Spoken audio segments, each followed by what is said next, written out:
Hey gamers, hello, welcome. I don't remember what I was doing. Ain't that fun? Something about a murder? I think there was something about a murder. Wait, I can look at my quest log. Oh, that's right. I need to talk to the lady another time about how the guy was apparently... There's definitely a non-zero number of murders. Kim, no. Kim, get in here. I need you. I'm useless without you.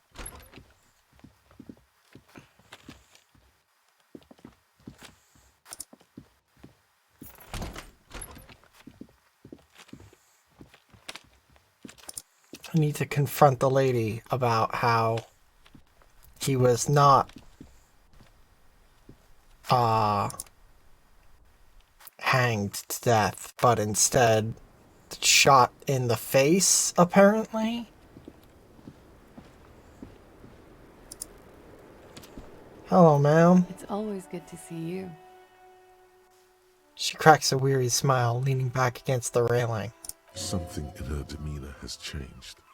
She's tired, consigned to her fate, to being here with you and what's to come. Hardy Boys told us what really happened. I understand. She puts her coffee mug on the table. Just like that. No resistance. Her shoulders are slouched, her feet long and straight. You don't look surprised. You were expecting this. I knew there was a chance you'd get them to tell you. It's what you do. You're the police. For what it's worth, I'm sorry for wasting your time. It's okay. My time is damn near worthless. This is good.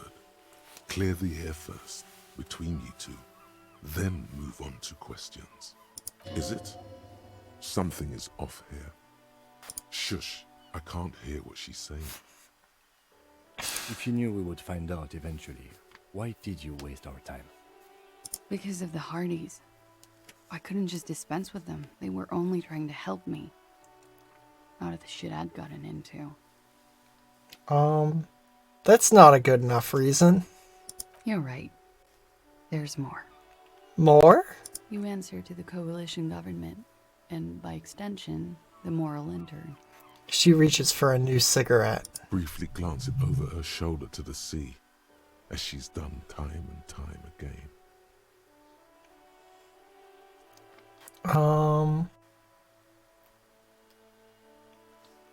The RCM isn't the lapdog of moral intern. You don't have to worry. You share a database with them.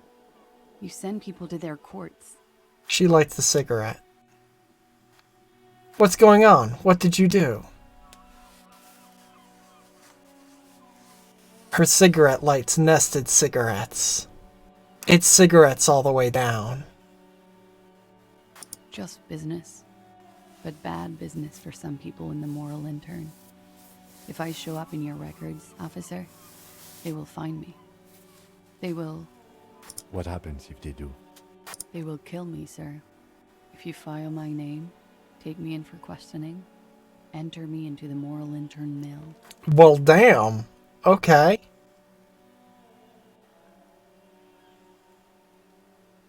Well, then I'm fucked. For nothing.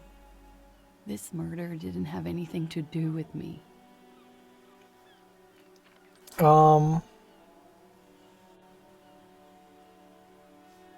I know when the window was changed. What a pointless question.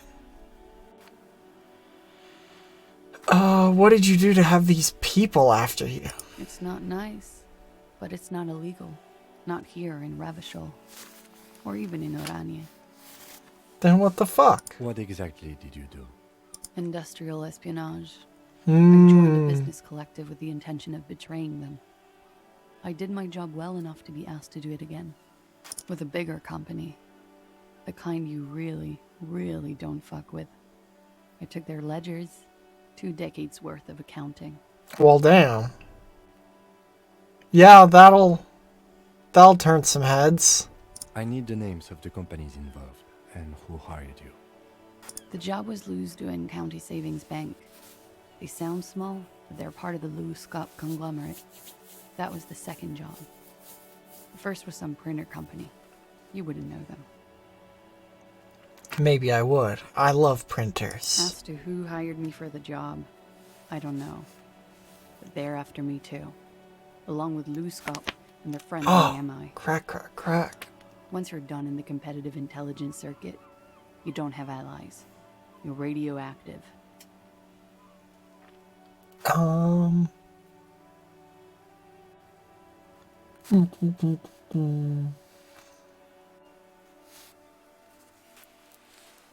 Oh man, there's some good options here.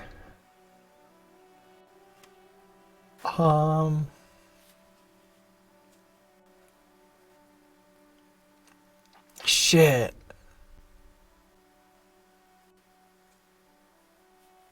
Serves them right. When I'm king, the savings bank will be the first against the wall. This was not a joke. Real people lost their jobs. Not just in the C-suite either. Good people. What I did to get to accounting. She shakes her head at the thought. A lot of people got hurt. But that's just more of my shit you shouldn't have to deal with. You're solving a murder. Ripperoo. Work sucks. Don't pay attention to it. Or do, you know. That's fair. Oh shit. I forgot to remove the label. People will think I'm a corporate shill. Ah!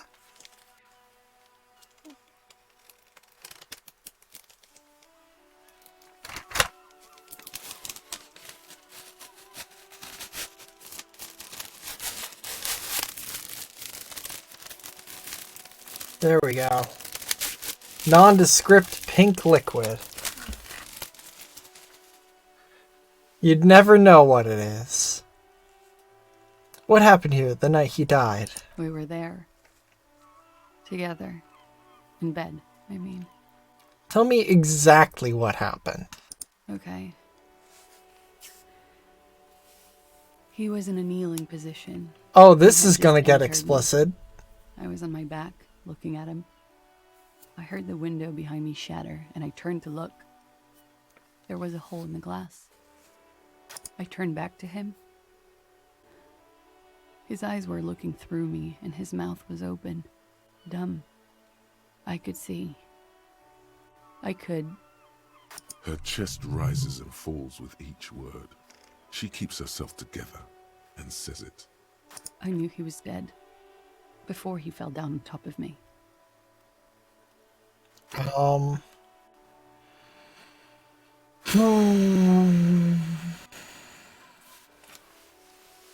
Then what happened? He was heavy. I pushed him off and he fell to the floor. There. He only had his boots on. I bit the pillow, knocked his crane, then ran downstairs.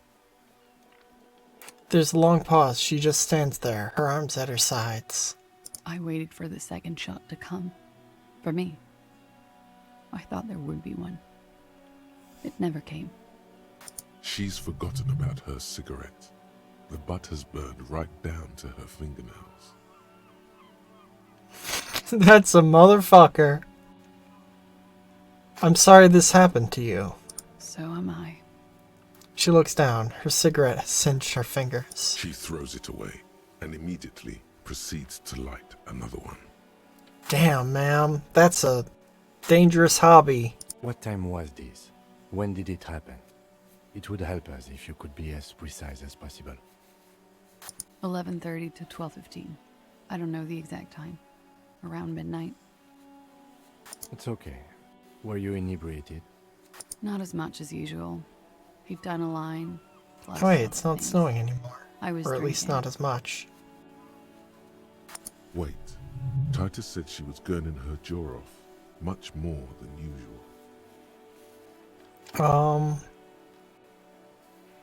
Ooh. Doesn't matter. Better not to mention it. Did you hear or see the shooter in the course of this? No, What did you do then? nothing. I was trapped. I was stuck in my room downstairs. I got some clothes on and crawled back up, drew the blinds. Blood was coming from his mouth. Not a lot, just a little. Damn. He was still on the floor, slouched. I couldn't be there with him anymore, so I ran down and out of my room, into the hallway, down the stairs. I knew there would be people there. When it happened, did you hear a gunshot? When he was shot? I may have. I don't know. I couldn't hear anything over the glass exploding. The gunshot wasn't that loud. This is something to keep in mind when assessing the distance of the shot. What happened after you ran downstairs? Sylvie was tending the bar. A lot of people were there. The Hardys were at the table in front of the stage. I think the Union box was full. Ruby was there too. They were having such a good time. I don't know who that I is. sat down and they all welcomed me. I didn't even have to say anything. Ruby knew something was wrong. Ruby? Before we continue, who is Ruby? Ruby. You know, the leader. The leader? Of what? The Hardy Boys. She says it as if it's self-evident. I thought Hardy was the leader of the Hardy Boys. Well, nominally, yes. Ruby's the one they go to when things happen, like things they need taken care of. She's the organizer. The truck driver. Would you say she is the 8th Hardy Boy? Why not? Okay, let's go on. What then? Well, Ruby said let's talk upstairs. I showed her the room. I've known these people since December. They know my situation, that I can't leave a paper trail. Ruby was the first one I told. She said she'd take care of this. It's what she does, you know, take care of things. I helped her get the body to the bathroom. We used a belt to pull him up under the shower, to keep him upright. Ooh. To mislead you, they were tampering with the body. To produce lividity, matching a hanging? Yes. We completely missed the tampering. Looks like you got there in time. What was this, 20 minutes after death? Oops. About 20, yes. Ruby explained it would make the blood... You know what he does. She looks at the ground, then raises her light brown eyes to meet yours. Then what did you do? Ruby went outside to talk to Titus and the boys. I was just looking at Lely in the bathroom. I had to put his clothes back on. His armor, too. It was tough, but I've seen him take it off and put it on many times. It took Ruby maybe half an hour to come back with Titus. I'd gotten him ready by then. They carried him out. I knew what they were going to do. Make it look like a hanging. Ruby said they would. What did they do while they were hanging him? Or what did you do while they were hanging him? Ruby said to wait here. She also said I wouldn't see her for a while. That we should lay low or something. So I did. This Ruby. Where is this Ruby now? I don't know. I haven't seen her since. Of course. We will need to take this question to the Hardy Boys. Could the people after you have killed him? That's the first thing that went through my head when I heard the glass break. And? I thought they'd found me.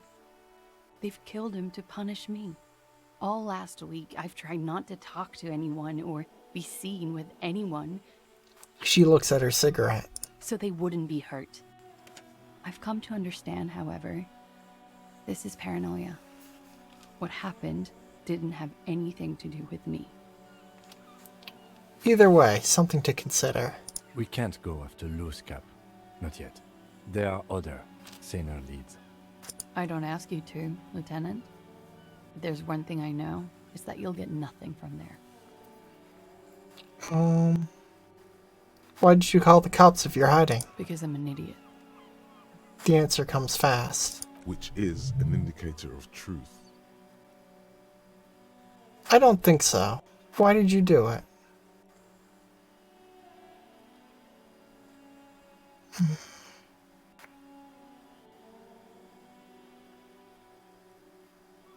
You have to understand, the people around here, no one was making the call, and he kept rotting. And then they picked his clothes off, and that little fucker threw stones at him. Her jaw is clenched. Her throat moves. It takes all her strength not to cave in and sob. Once. Just one time. He kept throwing stones at him for 3 days. I could hear the thud, thud. So I called you. I hope with all my heart it's not the last thing I do in Ravishol. When was the window changed? Last week, Angus and Titus's brother, I think he's called Tibbs, took care of it. She takes a drag. You should have another look at that window after this. Reconstruct the scene. It's right there. Don't worry. We just got some details about the murder. How they were fucking. How she tampered with the crime scene by pretending it was a hanging.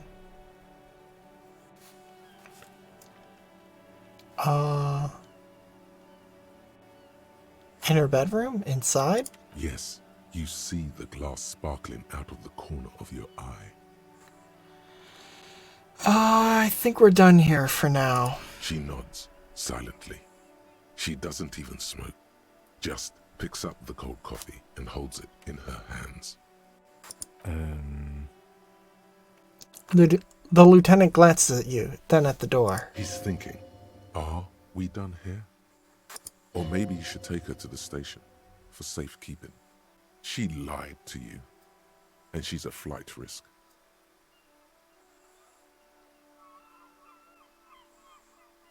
What?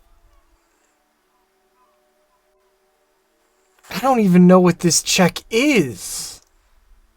I don't even know what that means. Why would I attempt it?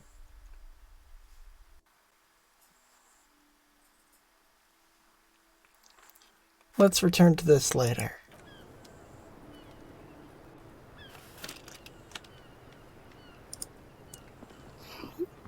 The same small, heavy door. No lock in sight. Where does this lead to? I don't know. He makes a note in his notebook. It is not the first closed door we found in this building. There is also your mysterious blue kitchen door. Do you think it's important? I don't know. The further we get, the more this building seems to be tied to the case. The vigilantes, the cadaver, and a number of people connected to the case are in or around this building. This door is part of it. It's not unimportant. Push. It's barred from the inside. You hear the bar rattle in the brackets. Sounds like it's heavy, too. Very sturdy.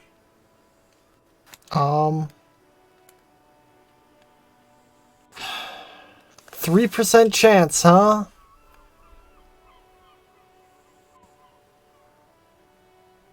Physical instrument. What is physical instrument?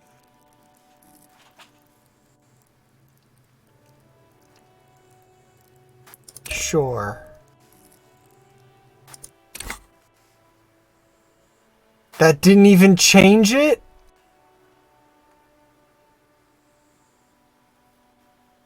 That didn't even help me. Kick the door in. Yeah. You kick it, gung-ho style. Entering the premises style. But the door fails to respect the force. All you hear is the bar rattling inside. I'm surprised I didn't lose something. All right. Up. Let's trash the place.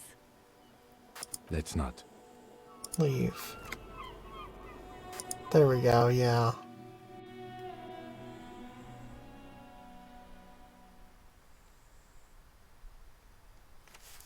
Hey there! This window, is pristine on the inside, unlike the one next to it. Light from the desk lamp reflects off the glass in an untarnished golden halo. What happened here? Golden light melts away into the blue, glassy darkness of your mind. In it are two neon-lit shapes, a man and a woman on the single bed. What position are they in? Like the witness said, the man is kneeling, the woman is on her back. It's the night of March 4th and a shot has just been fired. The man looks directly at the woman. The shot's possible directions converge in his mouth, a ray cast from somewhere outside, entering his brain.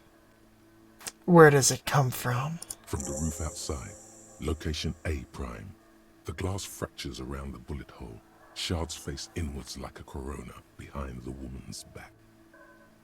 Inspect the ghostly figures. The man does not know the bullet has entered his brain. He never will. Death comes faster than the realization. Have a look at point A, the roof. The ray cast from the man's mouth unravels into a fan of possible directions, all on the roof at first. The shot could have come from any of them. This is composite location A prime, most likely of the origin points. Shouldn't there be gun residue outside? There could have been. Then the rain and slush and wind washed it away. This was more than a week ago.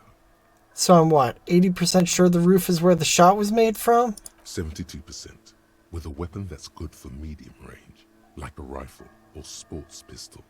This is a good short distance, but not too short. The perpetrator aimed with their back against the railing, or possibly kneeling for precision. This would explain why it only took them one shot. Oh man. Sorry, for those not in the loop, Gaming Archaeologist and I were talking about playing Red Dragon Inn through Tabletop Sim. Which is a really good board game that you should play because it's very fun.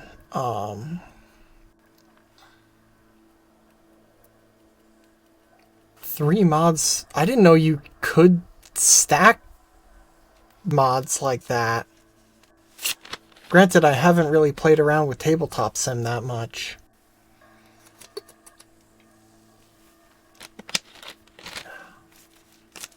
Continue. The lights were on in here. Outside it was dark. It was like shooting fish in an aquarium. A well-lit aquarium. The victim opened his mouth to let the bullet in. Neither of them would have seen anything outside in the darkness. Too busy with their own bodies. Are there any arguments against A Prime, the roof? None that you've found thus far, but that doesn't mean there aren't any. The shot have come from inside the room, a closer point. Point X would contradict the woman's testimony, rendering the entire proposition void. These figures would be wiped out, Detective. Could there have been another point of origin, further away? That's a 28%, yes. In this model, the shot could have come from a greater distance. Nothing excludes the possibility. Should we extrapolate to include every possible point of origin in Martinez? Yeah, Red Dragon Inn is a really, really good game. And very, very skillfully made and crafted. I played it a lot in college as part of the games club I was in. And we had a bunch of the expansions, so once or twice we played like a 12-person game, which was... It was fun, but it was also a nightmare anytime like gambling began. Because it was just so many people to go around. Occasionally there'd be a person that didn't even get a turn before like they got kicked out for one reason or another. Extrapolate the radius to include all of Martinez. According to your map of the district, this shot could have come from a wide angle of locations, starting with the northern edge of the abandoned boardwalk, ending with an islet in the bay. Let's call them B prime. More precisely? B prime for boardwalk, B double prime for Land's End, and B triple prime for the islet detective. There may be smaller points in between, but those are too fine to zoom in on. Have a look at B prime, the boardwalk. 700 meters away. The likeliest of these B positions, 20% chance. A skilled sniper could have made the shot, provided he had a safe sniper's nest. Even with the light on inside, we're talking military training. At that distance, the perpetrator would have had to take wind direction into account. Okay. B double prime, Land's End. 1.2 kilometers away. The least likely of these positions. Let's say 3%. A truly skilled sniper could have done it. Possibly from a tent. No, too far-fetched. The islet. 1 kilometer away. An unlikely point of origin. Beyond the docks somewhere. On an islet in the Bay of Martinez, perhaps. There are islets there, badly charted as they may be. Yeah, I'll definitely check that out when I'm done streaming here. Obviously, can't watch clip while I'm streaming. That'd be silly. But that sounds like a fun time. The shot would have been a small miracle. 5% likelihood. There is an extremely narrow field of view from the bay to the window, between Rue de Saint-Ghislain 10 and 33A. The angle would have been extreme, and access to the islets is questionable. Kim, do you think the shot could have come from farther than the roof, in Martinez? From where, precisely? Let's say B prime, the boardwalk, B double prime, Land's End, B triple prime, the islet. I see you have given this a lot of thought. Are those the locations you've singled out in addition to the roof? And what is the likelihood, in your opinion, that it came from a further distance?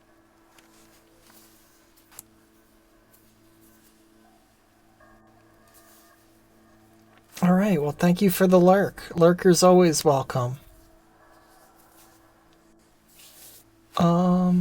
Much less than the roof, but still. Okay, well, we should see if there is gunshot residue or sniper nests if we go down the coast. Roll these spots out one by one. It would be the diligent thing to do. Until then, personally, I'm going with the roof version. A simple hypothesis can be wrong, but it's something to build on. Blink. Leave. Okay.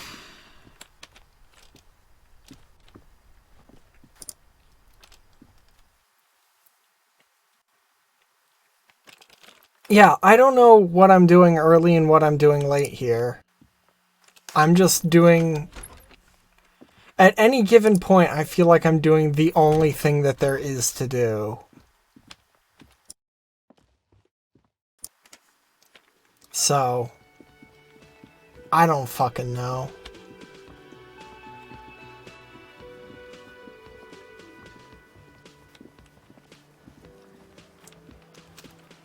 Hey guy, you wanna tell me where fucking Ruby is? It's you again. What is it?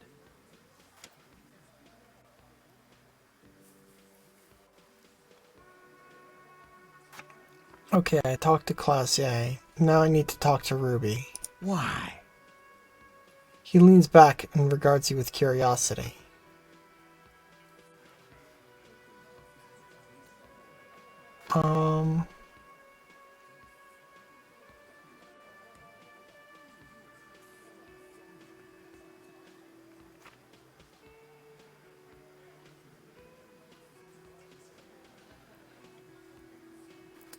I'm going to level with you. She's the next link in the chain that leads me to Lily's killer. Yeah, I managed to go into this completely blind. So I can respect not wanting spoilers. And as I am on day 2, there definitely are some spoilers. Sounds like you're making her a suspect in this. Not on my watch, you're not. Ruby's one of us. We're not gonna throw her under your moral intern steamroller. Fuck that shit. And fuck you too, moral Throws a glance at Titus as the last syllable leaves his lips. The big guy Ruby is sighs. missing. If you hide from the police in a murder investigation, you become a suspect. You know how it works, guys. That's nothing. That's just legalese. You don't even have a sound theory. I don't want to be rude, but we're trying to get some R&R here. Think you could fuck off now? I think we'll keep sticking around, Titus. You'll be surprised at how quickly a theory presents itself if you keep looking. From the corner of your eye, you see a little bird fly into the bush, right behind the window, behind Titus's back.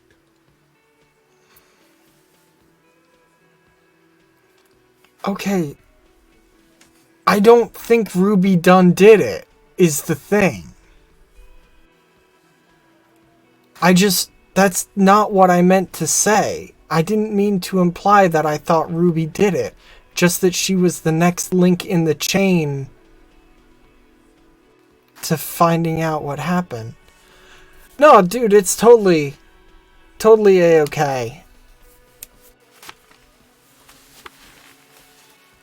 Lurkers are always welcome, and again, I get not wanting to have this spoiled. Going to take off now.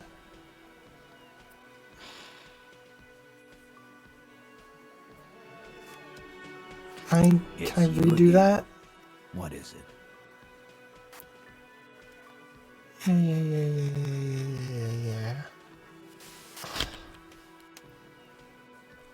When did I? Quick save just before. I'm save scumming this because what I said was not what I thought it said. What is it?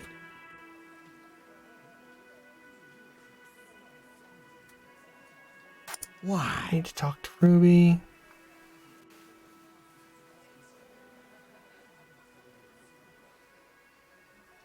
Civil war is brewing, and the only way to prevent it is to solve the murder. That means talking to Ruby. Sounds like you want to push this steaming pile of shit on Ruby's one of us. We're not. And fuck you. Ruby is missing. If you hide... That's nothing. That's just legalese. I think we'll keep... From the corner of your eye, you see a little bird fly into the bush, right behind the window, behind Titus's back. Damn it. So, there's no way to say a thing that isn't, I think Ruby did it.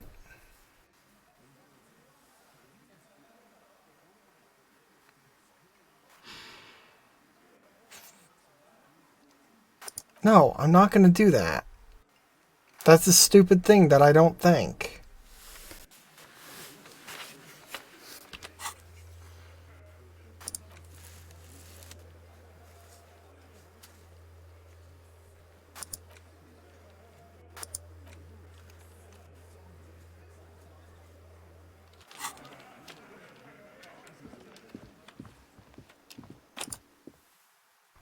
I think Ruby is running drugs or whatever, but I don't think she's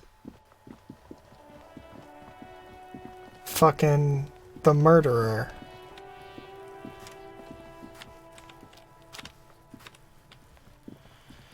Kuno, I don't feel like dealing with you.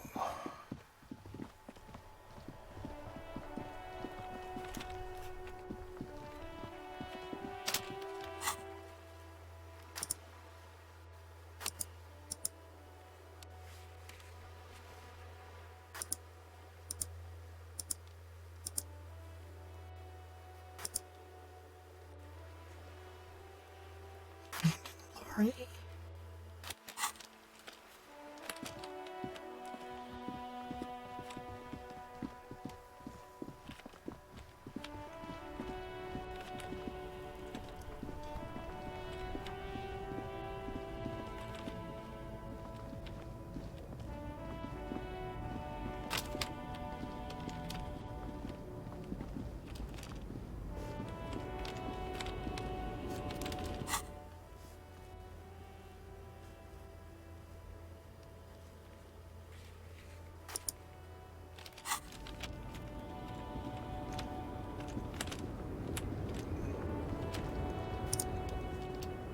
Lowman, you caught me at an opportune moment.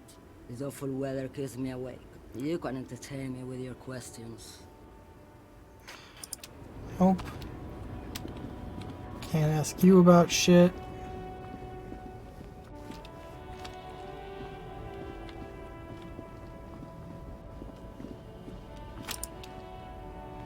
A lorry abandoned by its owner, stuck in the interminable traffic. The smell of cigarettes and perfume. There's something odd about the passenger seat. The seating fabric has been pulled tight over the lower side of the seat where the toolbox should be. I wish that this told me what the fucking challenge was. Voila, a stack of neatly folded papers has been stashed behind the seating fabric. Bonne prise.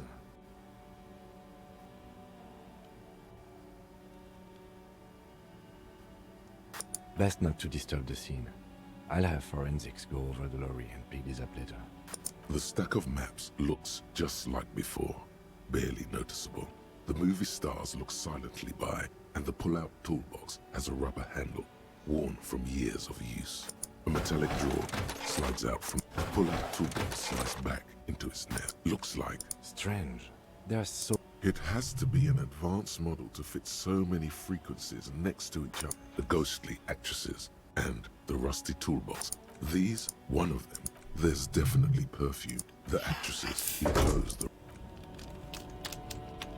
I've seen all that. There was no check. There was no check to be made. You lied to me, game.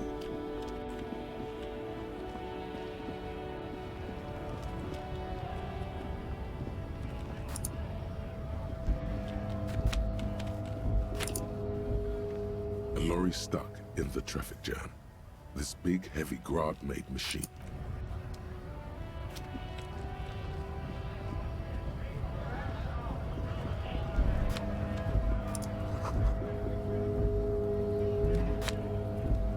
Don't know what that means.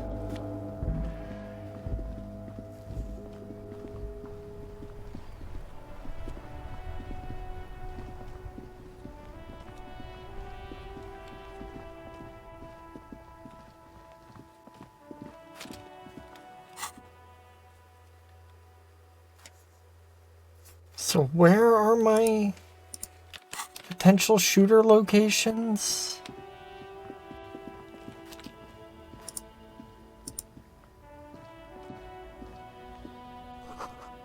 Line to a company that controls the drawbridge.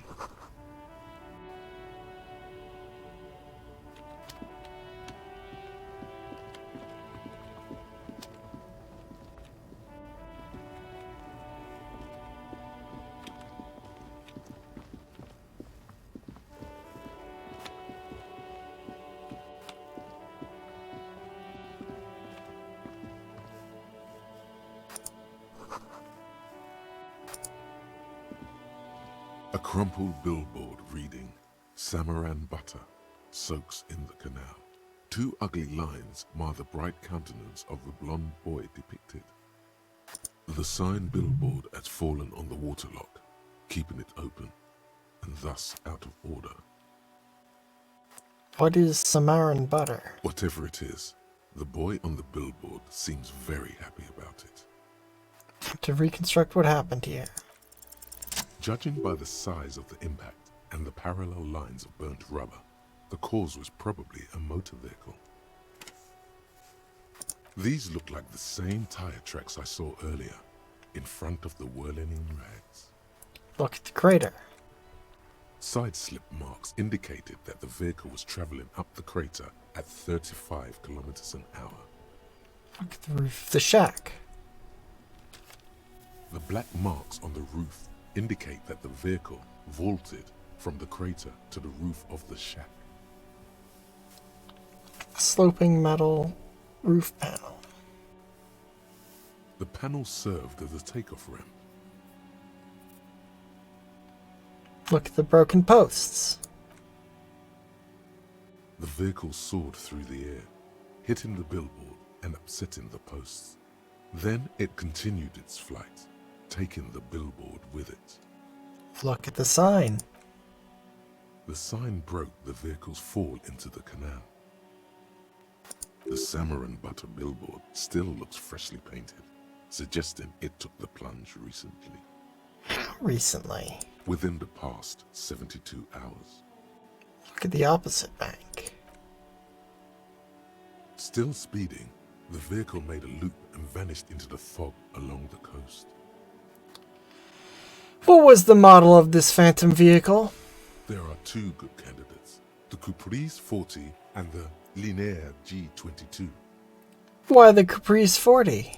It's about the right size, and the tire marks look like they came from the skinny tires frequently found on that motor carriage. Why the Linear G22? Very sturdy but light motor carriage. More likely than most to survive that jump. What now? You'd have to follow the tracks to be sure. Blink. The lieutenant looks on, waiting for you to wrap up your analysis. Any theories about what happened here?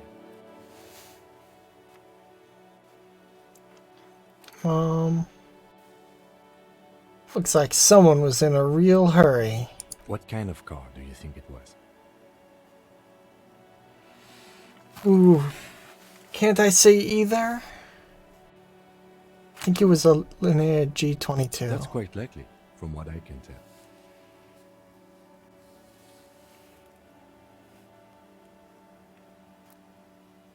Some ideas of who it might have been. Oh.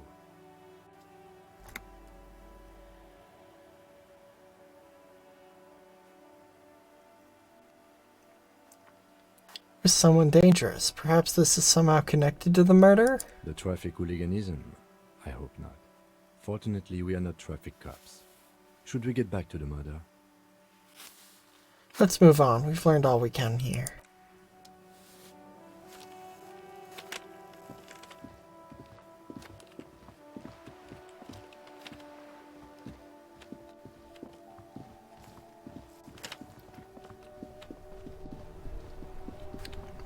Okay.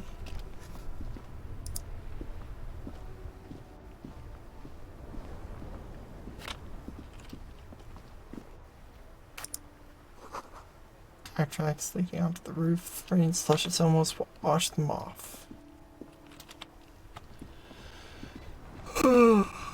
Okay.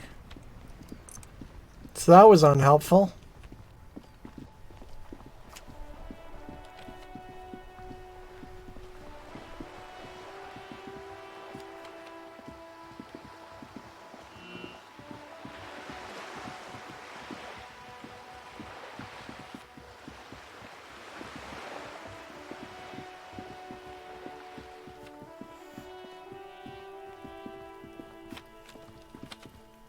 Oh.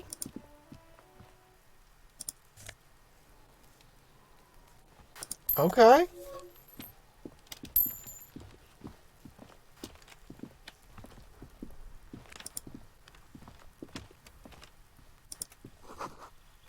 Hey, what's that noise down there? In the hang. There must be another way into the building. You see a young man on a balcony nursing a cigarette. His eyes have been following you for a while. Not looking for any trouble, officer.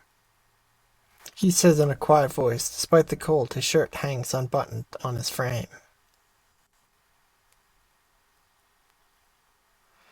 No trouble for me, I just want to know what's going on here. I don't want to be seen talking to the gendarmerie if that's okay. I just want to finish my cigarette. Don't let him go. This could be your witness. The balcony has a great view of the whole thing. Actually, the gendarmerie really needs to talk to you. Is it really that important? He asks you, adjusting his shirt. Like a nervous cat, he keeps stealing looks at the neighboring windows.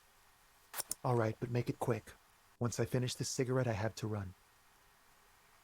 Looks like you've got a good view of the Whirling's backyard. Can you tell me anything about the hanging? I can tell that you finally got him down.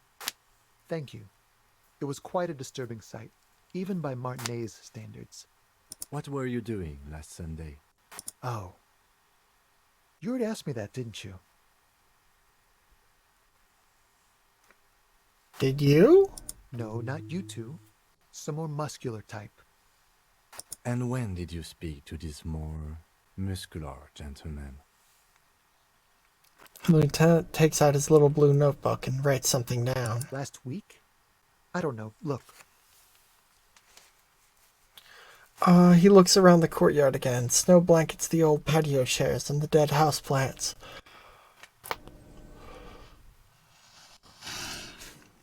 And all the neighboring windows are black. A downy blanket of white to cover up the miserable poverty of the scene. You didn't answer the question. What were you doing last Sunday? I had a friend over. What kind of friend? It was my Sunday friend. What's your friend's real name? Did he see something? He doesn't reply, gesturing no with his cigarette.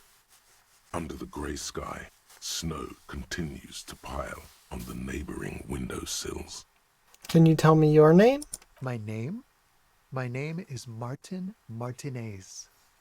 That's definitely not his real name. You're not actually called Johnny New York, are you? No, of course not. Could you please lower your voice? He scans the courtyard. It's silent like the bottom of a well, every sound captured and reflected back. Alright, we'll talk later. No. We won't. Takes one last drag of his cigarette before stubbing it out on the snowy balcony with a dying hiss. Now, if you'll excuse me, I really need to get going. Convince him to stay. This isn't the place or time for questions. Who knows who might be watching from the distance, hidden behind the curtains. Hey, listen. I'm just trying to make things okay again. Can we meet again somewhere else? For a moment, the man on the balcony seems almost vulnerable. Something moves in the depths of his feline eyes. Compassion and a hint of understanding. There's snow gathering on his hair and on his shoulders. A speckle of white against the purple that hangs loose on his slender frame. I am sorry, but I really don't have the information you're looking for. His voice is soft and deliberate. With a flick of his wrist, he sends the cigarette butt sailing over the rail. But, hold on. What's that? For a split second, his hand lingers, as though gesturing towards a stone placed right next to the front door. It's a sign. Good luck with the investigation. He walks away. Oh, I thought he would have gone through the door.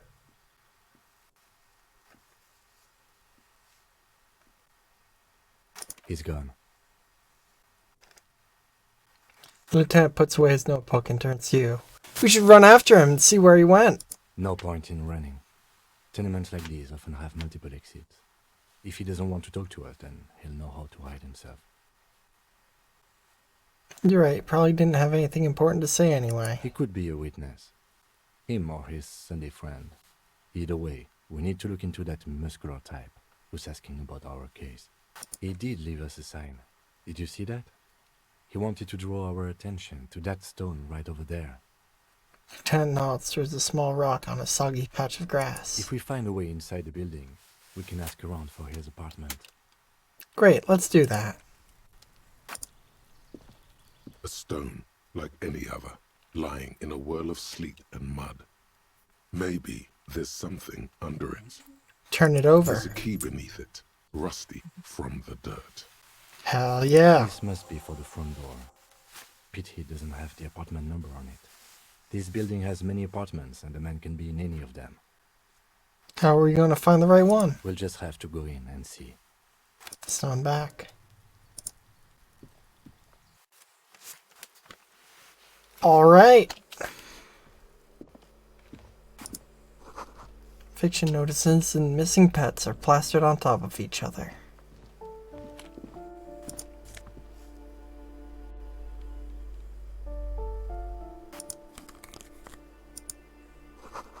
Box is filled with cleaning chemicals, smells of laundry laundry detergent. Old shoe rack, boots, sneakers, and old slippers. Apartment 12. A loud rumbling snore comes from within.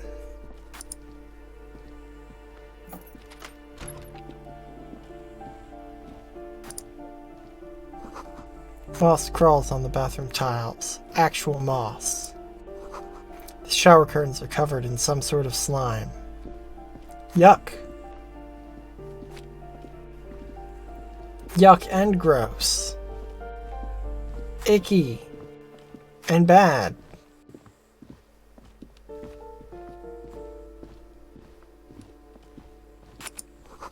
Someone has drawn a 5-pointed star on the wall. This door has been closed with a padlock. A chalk-drawn number on the board says, number 11. Knock. No reply. Examine the padlock. It's a solid lump of metal, but the shackle is deeply corroded. A solid pair of chain cutters would make short work of it. Better whip out those cutters. You won't get very far otherwise. Leave.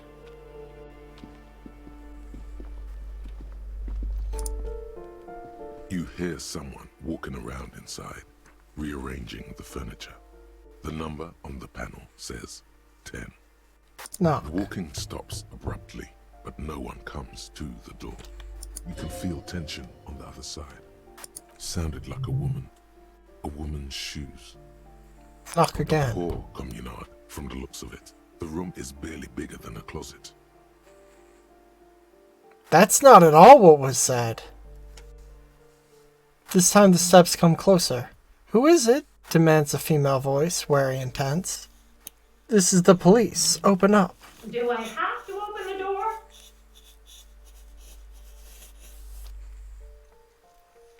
You hear the clacking of heels again. As the other side walks right up to the door, her tone now getting a defensive edge. Did you have a warrant? I'm not obligated to open the door if you don't have a warrant. Let's go. We don't have a reason to get inside that apartment. Leave. Door number 9 is locked.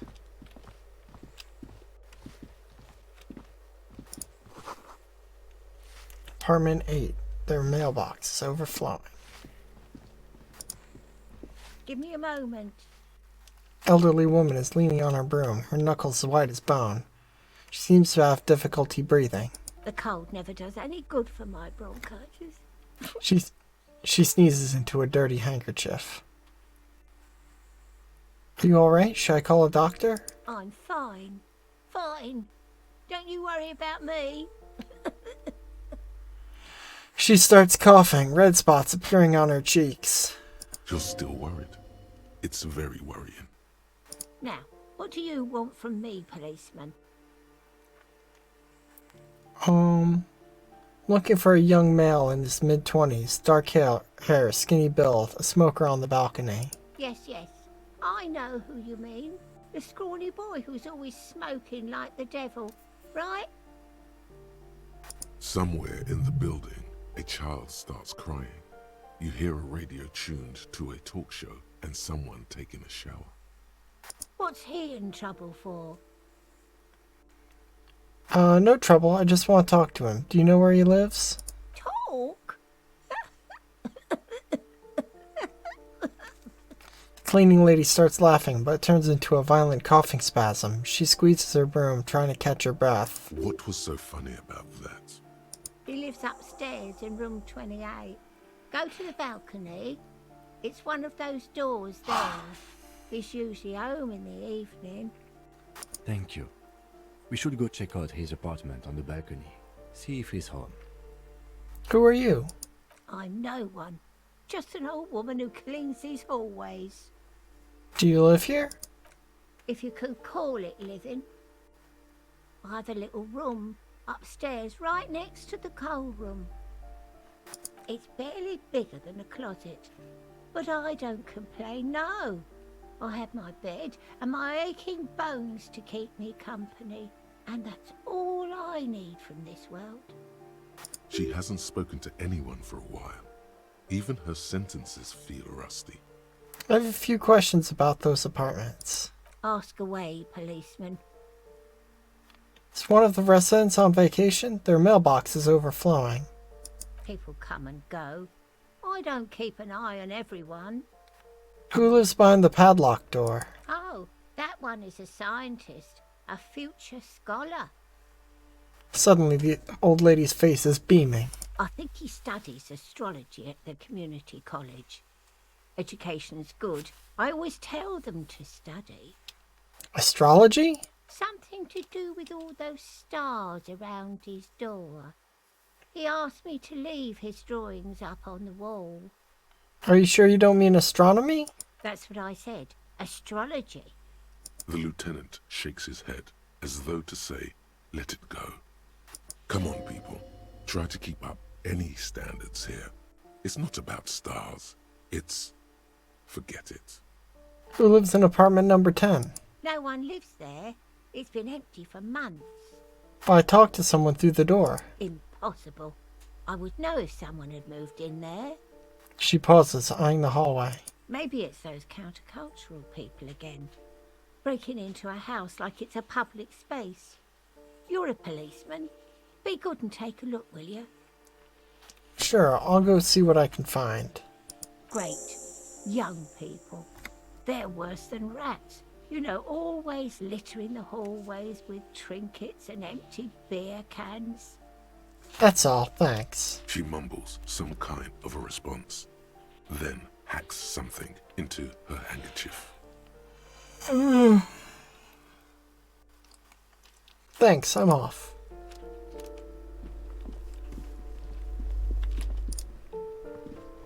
You hear someone walking around inside, rearranging the furniture. The number on the panel says 10. This apartment is supposed to be empty. Did you break in here? Excuse me? Of course not. There's no sweet talking your way in there. Be official. I don't need a warrant if I suspect there's been a break-in. Oh, come on. There's a pause before you hear the door being unlocked. Well, that was easy. That was smart. The lieutenant says, nodding towards the unlocked door. And then I get shot. Bang, bang. Looks like a fine mattress. Don't be ridiculous. You can hear it swarming with bugs. Blister pack of medicine peeks out of the box. You should take it.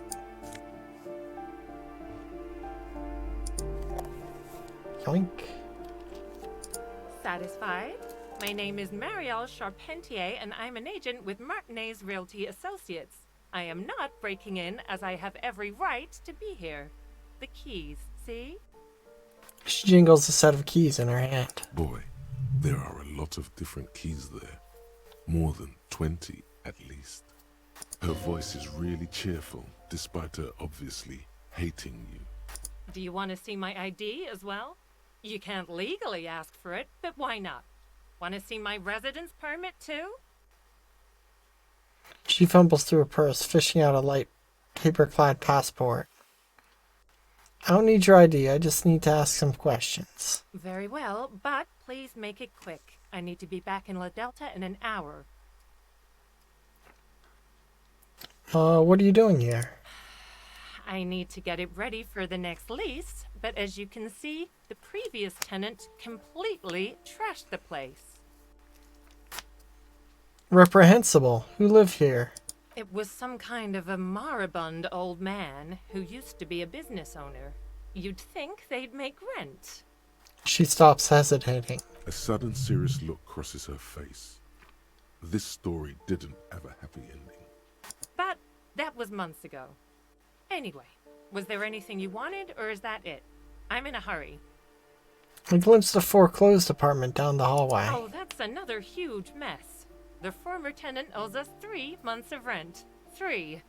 We closed the apartment and planned on auctioning off the valuables, but... And again, I have no idea how stupid mistakes like this can even happen. But Ron, when he came to close the door, didn't close the neighboring door. And there's a hole in the wall. A hole in the wall. Can you believe it? And then the tenant ran off with his stuff. He's gone. The money's gone. Just like that.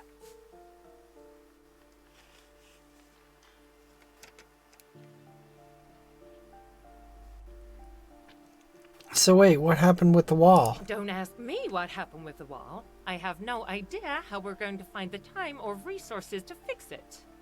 Both apartments are now unrentable. Both. She's still shaking her head, manicured hands now crossed over her chest. That's all, thank you. Of course.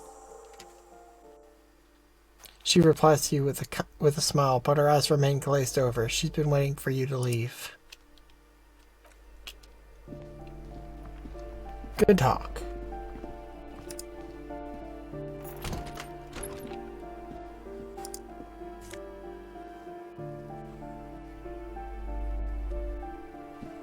I'm not gonna steal someone's postcard.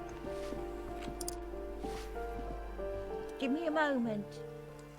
Didn't find any counterculture people in apartment 10. It's just a real estate agent setting up the room for a new tenant. I see. I hope some good people are finally going to move in. This place needs them.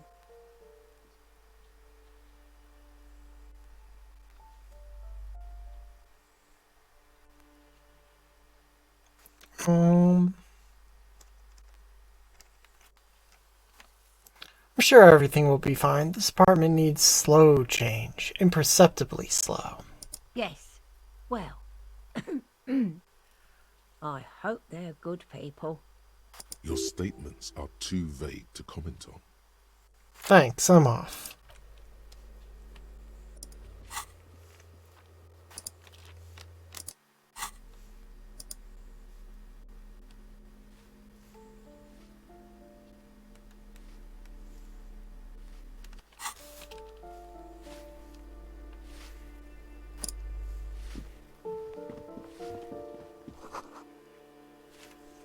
Note reads, foreclosed by Martinet Realty Associates.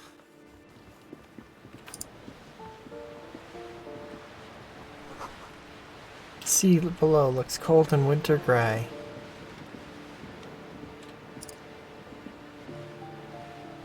Someone has torn down the wall.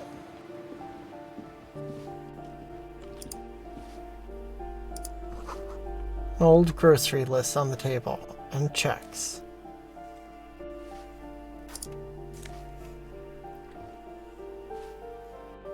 Okay.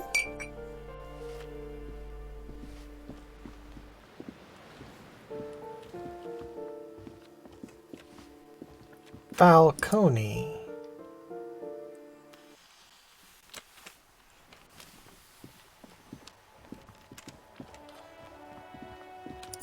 Hello? The streets will flow red once more.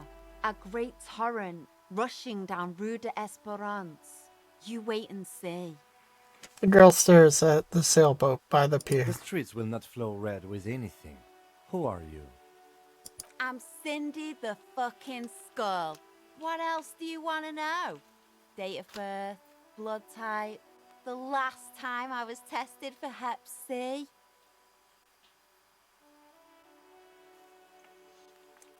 Just wanted to know your name, a little lady. No need to get defensive. And here I was trying to be polite. Just can't win with you pigs. Despite the sass, she puts the brush aside. That smell coming from her paint bucket. It's not paint. It's heavy fuel oil.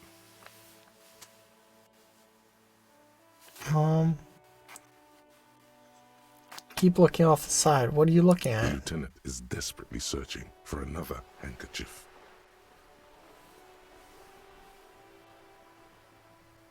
She turns her head to face the coast and nods disdainfully toward Joyce performing maintenance on her boat. Hatred, disgust. It's difficult to tell which of the two is more present in her girlish features. The woman on the boat does not notice her staring. That is on her. Someone's got to keep an eye on her. You mean Joyce? On a first name basis with her, are we? Piggy's moving up in the world. Hold on. What's a zon? It's where they grow whores like her. And they're whoremen. Yeah, I don't like her either. Pig's not half as dumb as he looks. What are you doing to the wall? Can't you tell? I'm painting a beautiful mural, an aereo graffitio visible from low orbit.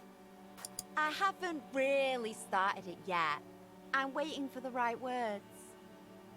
She studies the wall, suddenly pensive. So you don't know what to write? Have you ever tried your hand at graffitio?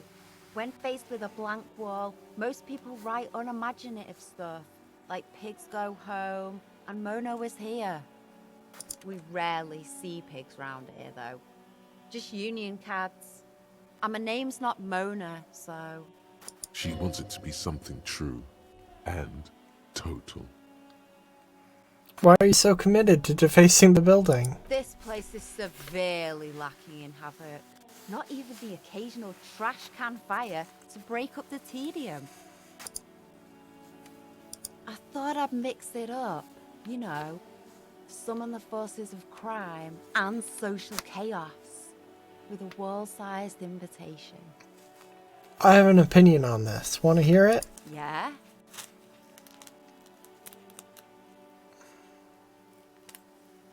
I love public art. Don't mind us. Just keep doing what you're doing. Thanks. I'm sure the inspiration will come to me now that I have an official RCM stamp of approval. She means the opposite. You've lessened her desire to deface the building. Is that heavy fuel oil? Red-dyed heavy fuel oil, intended for exclusive use in government vehicles, to be precise. He says, studying the contents of Cindy's bucket. What did you think I was using? Aquarels? Sucked it out of a cop's fuel tank myself. Back in Jamrock. She really did it. She's proud of it too.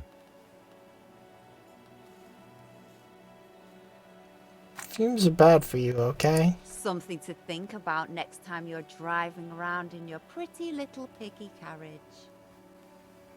Do you know anything about the recent murder? I ain't no snitch, pigstein. Go forth and forage in someone else's shit. No shortage of squealers in these parts. Actually, there is a shortage of people who talk to us in a normal, calm, informative manner. We weren't put on this earth to make your life pleasant, fucko.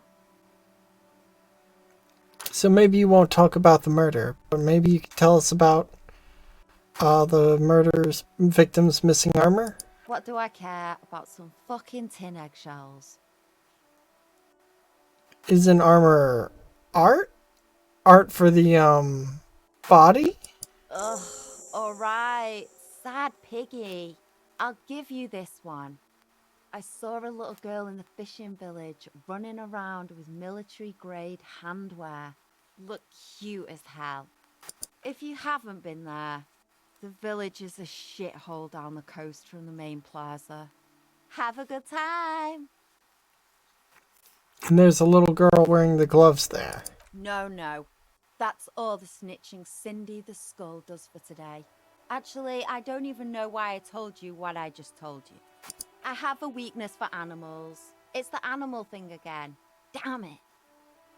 She looks at you, a little sad suddenly. Or a weakness for police officers, miss. Thank you either way. Catch you later, Cindy. Watch your back, Ungulate. You've got eyes on you.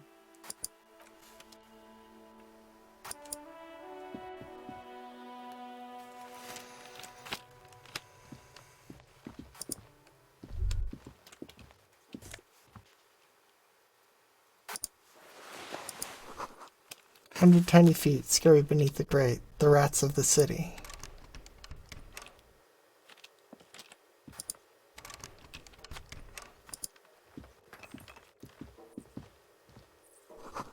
Enough cold to last for several winters. Smells of chemicals. Someone's been sleeping here recently.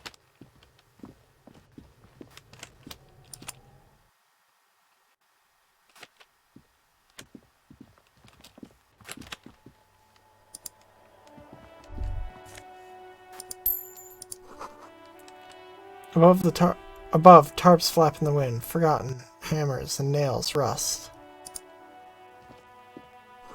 Door's locked. You can't get in.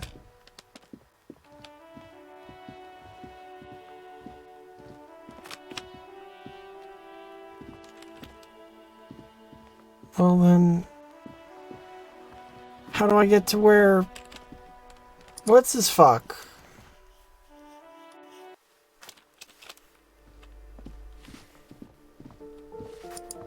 Exit? Oh.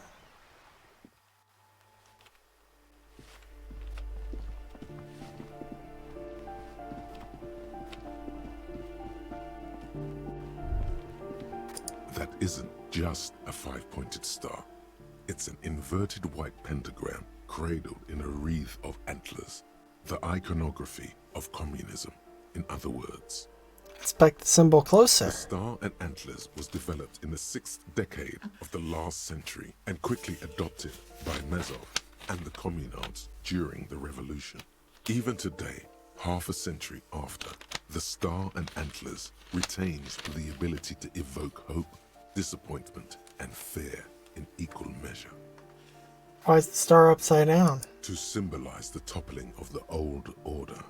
Also, some social democrats were already using it. What's the deal with the antlers?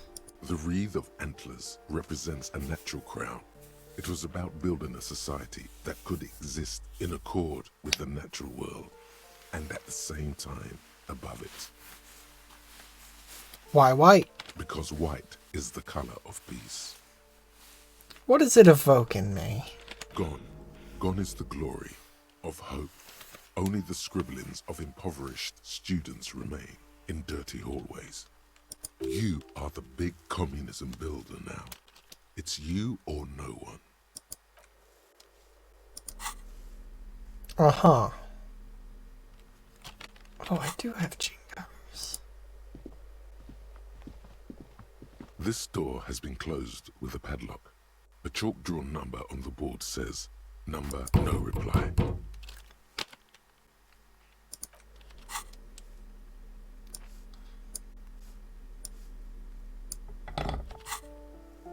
This door has been closed with a padlock.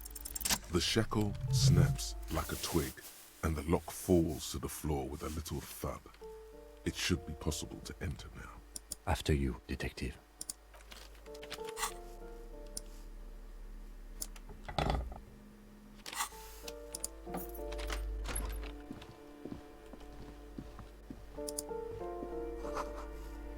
Books of critical theory on the monstrosities of capitalism and such.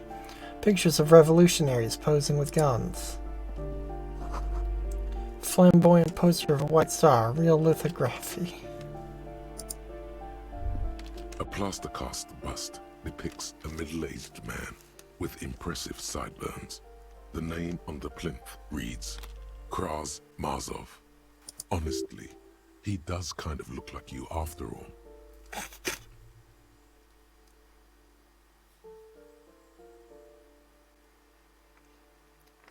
Why does this tenant have a bust of Kraz Mazov in their bedroom? The white star, the photos on the wall. I think we have broken into the apartment of a young communard. How fitting.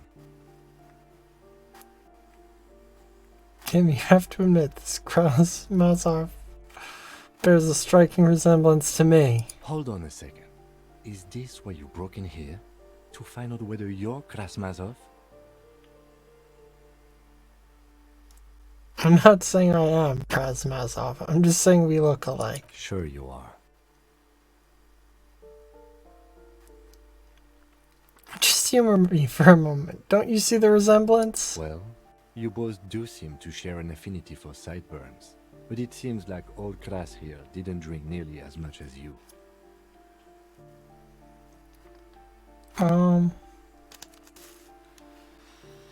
Yeah, I have a problem with alcohol. You do, but that's not the point. The point is, he doesn't look like you. Maybe this buzz shows him before he started drinking. Very well. Let's look for identifying features then. Doesn't he have a birthmark right here? What about you? Definitely don't have a birthmark on my left cheek. Then it's settled. You are not Kraz Mazov.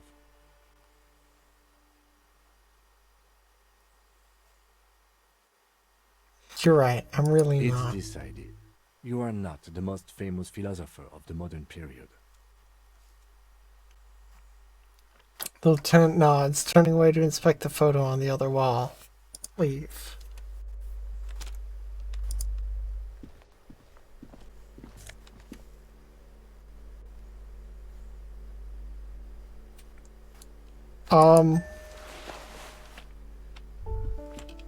Master Investigator, you just can't keep yourself away from locked and hidden places, can you?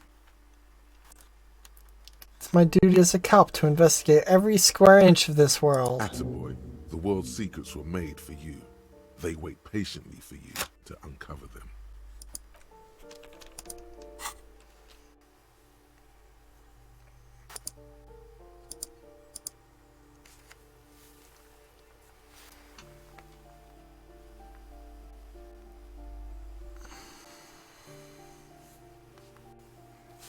Jamrock Shuffle.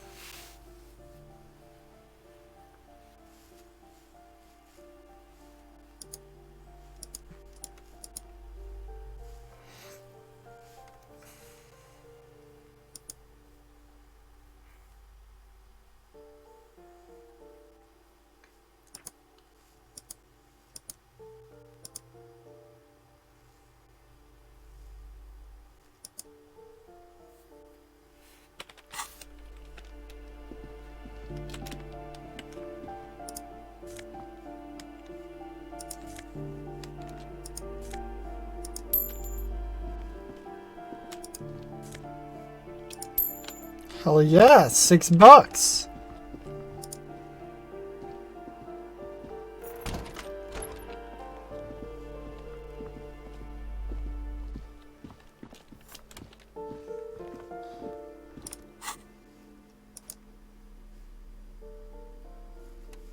It's my current shirt.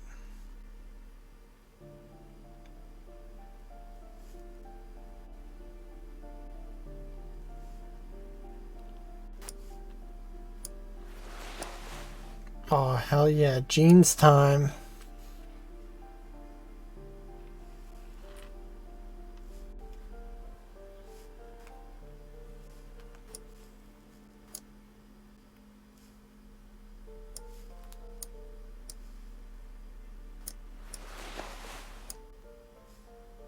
What? Oh, it's a jacket. Okay.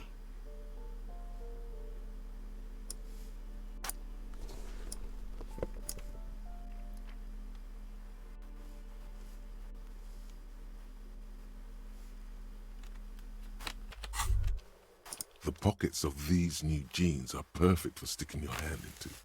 Makes you look cool, calm, and collected. As your hand enters the pocket, your fingers brush against something, soft, yet crinkly. Take the item out. Hey, it's a chewing gum wrapper. It reminds you of the fruity juice of apricots. You should inspect it closer if you have time. Something about the wrapper's texture is familiar. Okay. A crinkled chewing gum wrapper. The worn label reads, Tutti Frutti. It smells faintly of apricots with a barely noticeable twinge of cinnamon. Why do I even care about this? Good question. There is no answer or secret phrase written on the inside of the wrapper. Yet you're drawn to it. Drawn by regret. Stop before you hurt yourself with a Tutti Frutti wrapper. Throw it away, please. I'll hang on to it just in Carefully case. fold the wrapper into a square before putting it back into your pocket, lovingly even, despite the strange feeling of regret. 6 crumbling petals rest on your palm. They're white, a bell-shaped crown. What is this, Kim? This is the Insulindian lily, called Maybelle's or Lucille's tears during the Revolution. Girls used to pin these on soldiers before sending them off to battle. Who pinned them? Which side? The revolutionaries, so the communards and the anarchists. White's their color, but the custom started in the suzerain's army, so it held meaning for the kingsmen too. It's about girls and boys more than sight. Girls sending off boys who are going to their deaths, then also dying themselves in the ruins from dysentery and consumption. It's a symbol of the Civil War. Does this flower blossom in early spring? Yes, but not this early. Not to my knowledge. It looks dried, preserved. Is it a coincidence, it being on the roof? Maybe. Maybe not. We'll see. Very well. The petals feel dry and fragile in your hand.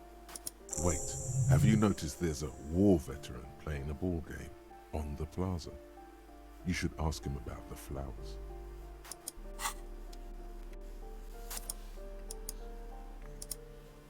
Good call, game.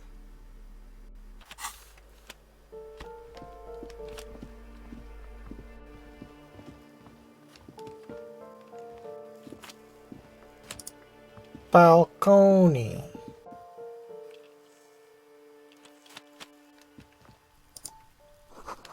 Breaker box full of cigarette butts and electrical wires.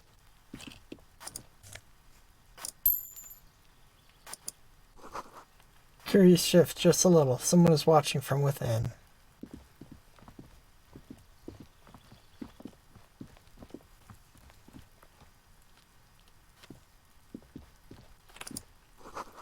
Just a door. Nothing for you here right now.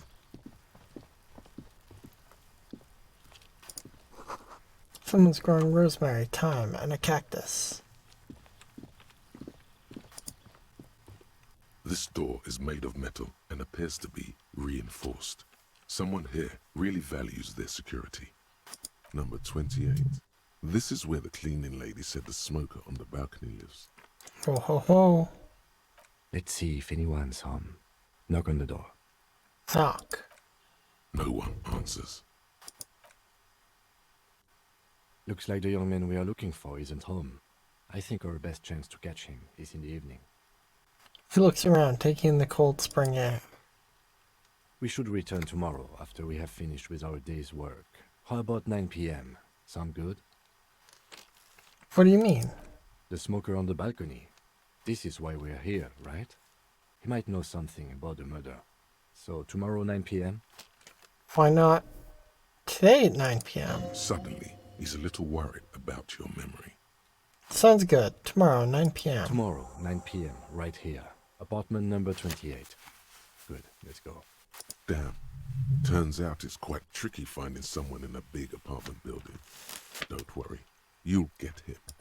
Remember, tomorrow, he's probably gone for today.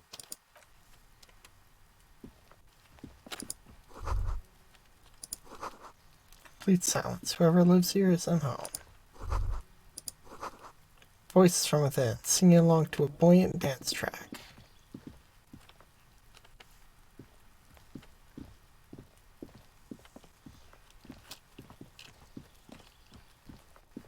God, it is like cold in this room right now. Because I had the windows cracked like a fool.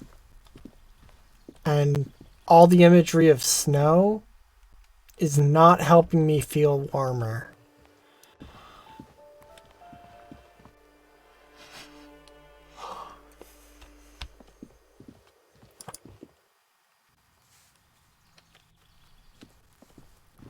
Okay. And the armor close.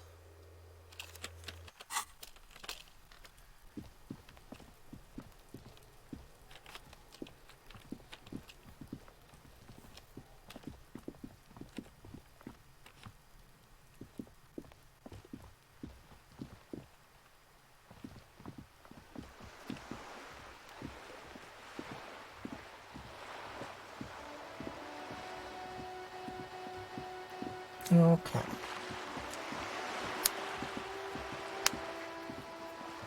So I guess let's go talk to the vets.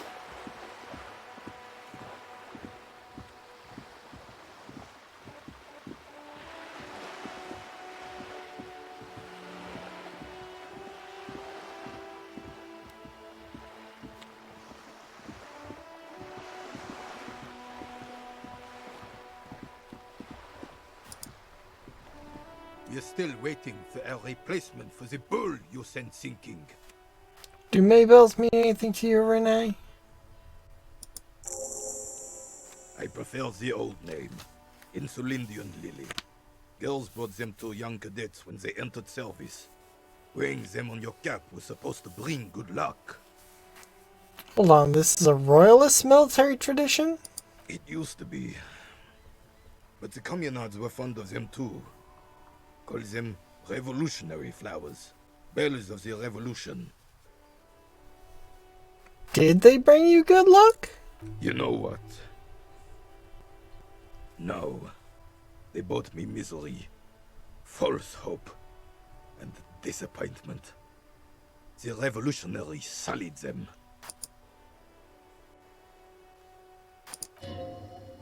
You stirred up some bad memories there. But it wasn't the revolutionaries that sullied the idea for you, was it? She gave them to me too, and your jealous little heart just couldn't accept it. Sorry, I just can't get comfortable in this chair today. Enough! I can go over these matters in detail with you, Gaston. But not while we have company. So, officers.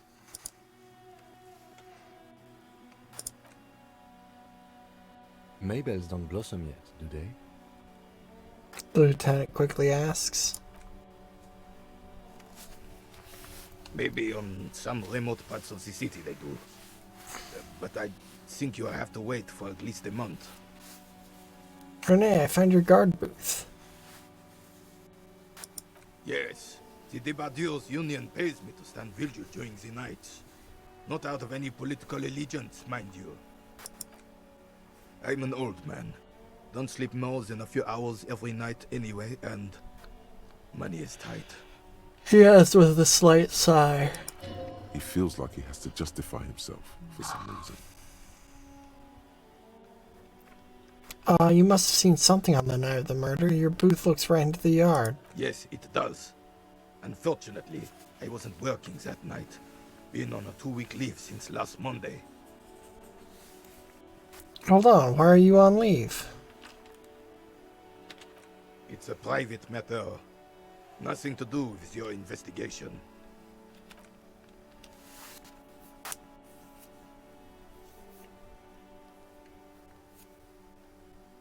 Is this... You see, officer, René is the kind of man would rather die than admit he needs medical assistance or, God forbid, sick it. A real man's man is just gonna ride it out. I'm fine, goddammit. Mind your own business. It's nothing. Just got to cut back on coffee. So who's working your shift that night? No one. The bus has been unmanned since last Monday. There's no other guard. It's just me. No one has been guarding the container yard since last Monday. Yes. It's not actually an issue. I mean... Look, officers. The container yard doesn't actually need a guardsman. Never had one before René. Monsieur Claire had that booth built specially for him.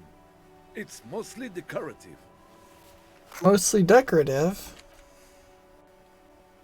The possibility of someone being in there is enough to discourage any ill-minded individuals.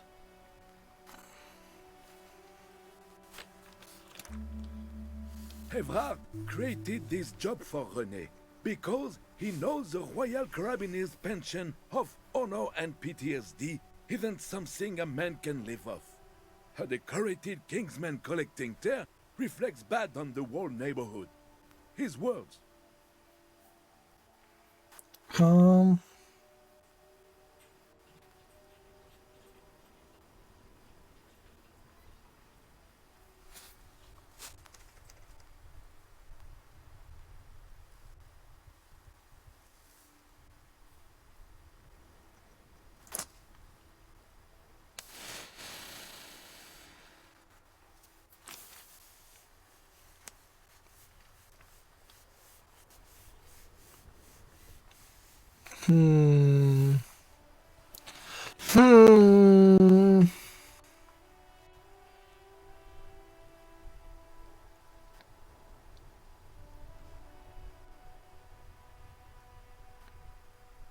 Renee's but one man. We need a program. Get all the elderly back in the job market. Keep folks motivated.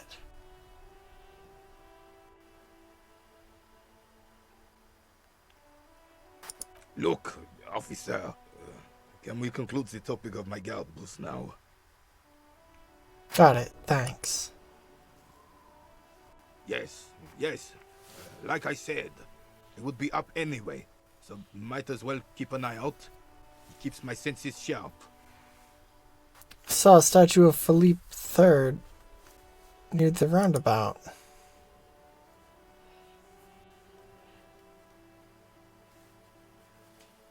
Ah, yes! King Philip III on his steed. A reminder of what Revachol once was. Oh, absolutely. At the mercy of a cocaine-snorting tyrant who emptied the treasury so he could sleep on a bed of gold. A superpower, feared and respected.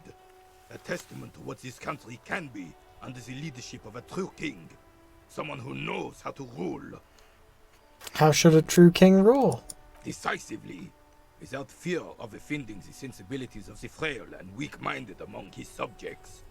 This is something the insurgents never understood. Seems like a leader should take care of his people before himself. A nation is only as strong as its leader. That's why it was such madness to try to... Don't get started on that again. What happened, happened. There is some weariness in his voice now. He's heard this rant many times before. The Carabiner doesn't reply, but his entire being communicates unbreakable resolve. No one and nothing can change this man's mind. He is as rigid as they come, still in that antique uniform. It's a symbol for him. What was that about cocaine? Oh, old Philip was a big fan of the purple nose candy the nobility loved so much. A cocaine connoisseur of sorts. His egocentricity is borderline legendary. You can't even take the responsibility for yourself. How could you fathom the responsibility weighing on the shoulders of a ruler? He asks, obviously annoyed. That's why the Philippian kings use cocaine. For clarity of vision, to aid in their work. Regnum cocainum, Revachol's finest years. He seems to grow taller, brimming with pride about the past. Of course. Clarity of vision. Awareness. Philip III was even brought into this world with the help of cocaine. The court made him administer the dose to his mother when she was in labor, and it is well known that with the help of cocaine, only the purest, of course, he was able to connect with higher realms. Uh-huh. Higher realms. Of course, it all makes sense. He's just making excuses for the king's habits, isn't he?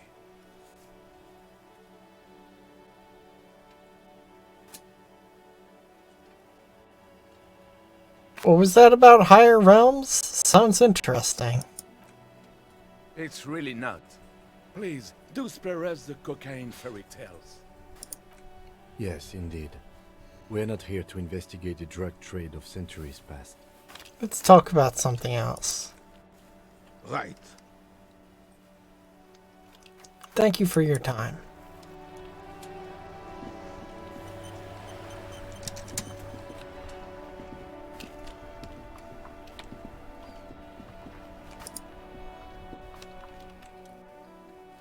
What?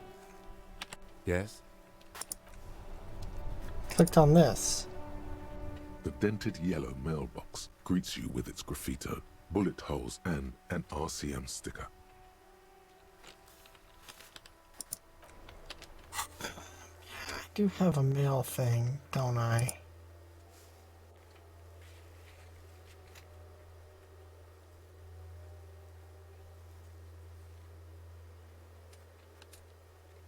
The nameless fishing village down the coast. Well, I can't go there yet. God, this map is less than useless. It is not a depiction of things at all as they are.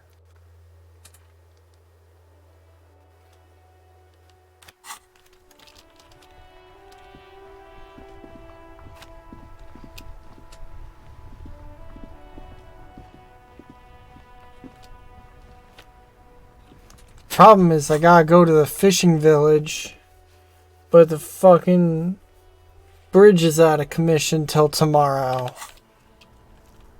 And I currently don't have anything to do.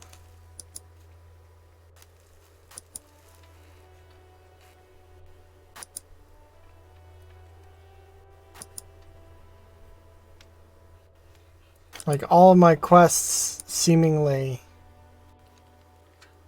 are locked.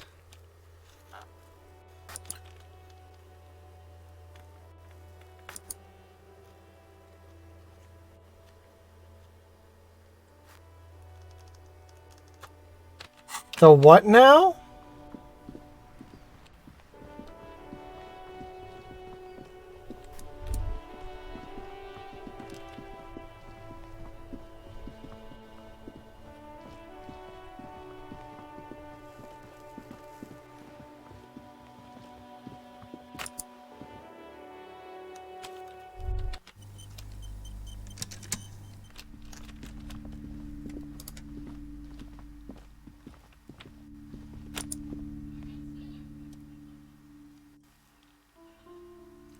Curtains tattered with age and covered in dust hang before you. Tattered with age and covered in dust hang before you, as if taunting you.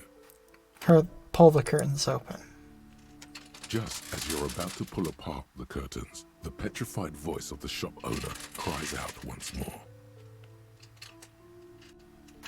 Sir, don't touch that. I told you it's off limits for the customers.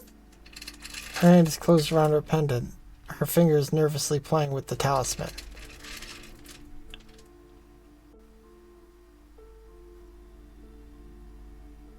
The body's gone. Kim took care of the body. Parapsychologically speaking, we're done if you decide to open them. I won't be held responsible for the consequences. Kim dropped off the body like the night of the first day. She looks away, mumbling. Why is everyone always messing with the curtains? Why can't they just buy books like normal people? And this is different. I'm a police officer. I need to get in there. Why? It's not like anyone was killed there. She stops abruptly as her hand flies over her mouth, baffled by her own bluntness. I'm sorry. I don't mean to be so impolite. Just please don't go there. I can't allow that. You'll only make things worse and unleash the powers. The curtains do seem frail suddenly. Not robust enough to contain a slippery darkness. I don't care, and you can't stop me. I'll open them. No! Please just talk to me, officer. Come here and let's talk this through before you decide to do anything extreme. Talking is always good. Go see what she has to say. There is something mysterious about the curtains. Be careful. The curtains, tattered with age and covered in dust, hang before you, as if taunting you. Ignore them for now.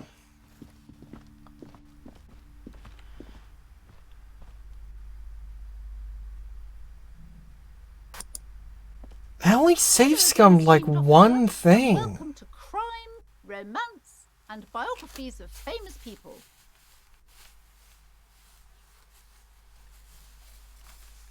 Why are you so uptight about the curtains? I just want to know what's on the other side. I already told you, it's just a storage room for employees. I don't understand why it's so important to you. Just let it go, officer. Go buy some goddamn books. You're supposed to be drawn to the books.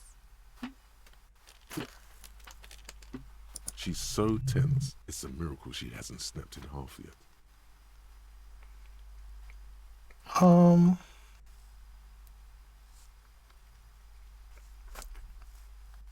It's just a storage room, then why are you so tense? I'm not tense, I'm just... She wavers under your gaze, mouth pressed in a tight-lipped frown. There something breaks. Okay, fine. It's just because this place is cursed, just like everyone said. They don't call it the doomed commercial area for nothing. Are you happy now, officer? Happy that you've ruined everything? She closes her eyes and starts mumbling something to her pendant. Host of hosts, she prays. Guard me and my honest business venture from the curse that lurks behind the curtains. Take it easy. You've broken her resistance. Pushing her further will gain nothing. Have you sought help from anyone? Yes, I've contacted numerous parapsychologists and even a pair of Simonese mediators. They provided me with the wards. She nods the strange cage-like trinkets on the curtains. The wards help to keep the doom at bay and protect us against the darkness that lies further in the building. Even though now I fear it's not enough. I already told the union boss that I opened the door for him. And then he gave me like a letter that I need to get signed by 2 people who I can't access yet. How does this curse manifest itself? The curse is so much worse than you could imagine. It's a disease, eating at the very foundation. A shiver runs through the woman as she looks around the dimly lit store. It's the curse of financial distress, of ruin and bankruptcy. She peers at the curtains again. Didn't that curtain just move? Hey, I'm a little confused. What does that mean? Everyone knows that all the previous companies in this building have sooner or later declared bankruptcy, and their malicious spirits are still here, feeding off bad business practices and disappointing income statements. Sorry, that's the sound of me failing to resist the urge to eat a few Sour Patch Kids. There's something wrong with this building, I can tell you. Ever since I arrived, I've sensed an eerie lingering presence, as if I was unwanted here. Sounds familiar. Don't mention it. She nudges her glasses, anxious and tense. Is that pendant part of the words as well? Oh, this? No, it's a special Himian amulet, blessed by desert pygmy shamans, with a spell of compulsion. It's to compel people to buy books. There are numerous spells cast throughout the store. I had the books anointed with a different inducement spell, for example. It's guaranteed to boost sales 15%. Desert pygmy shamans. That sounds like a rather questionable way to describe a group of people. Would you like me to take the case? I could investigate, see if the curse is real.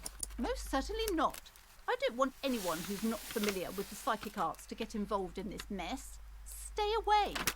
Leave the spirits be, so they can return to their slumber. Psychic arts? Sounds right down our alley.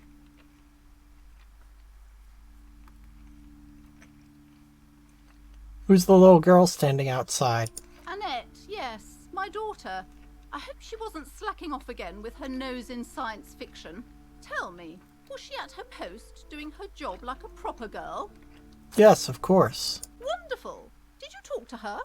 Yes. Great. On a scale of 1 to 10, how compelled were you to buy books after talking with her?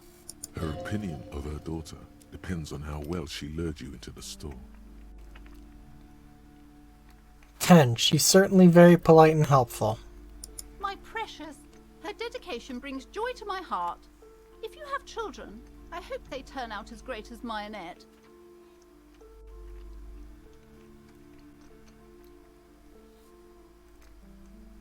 I'm here to dismantle the free market and abolish child labor. You must be kidding.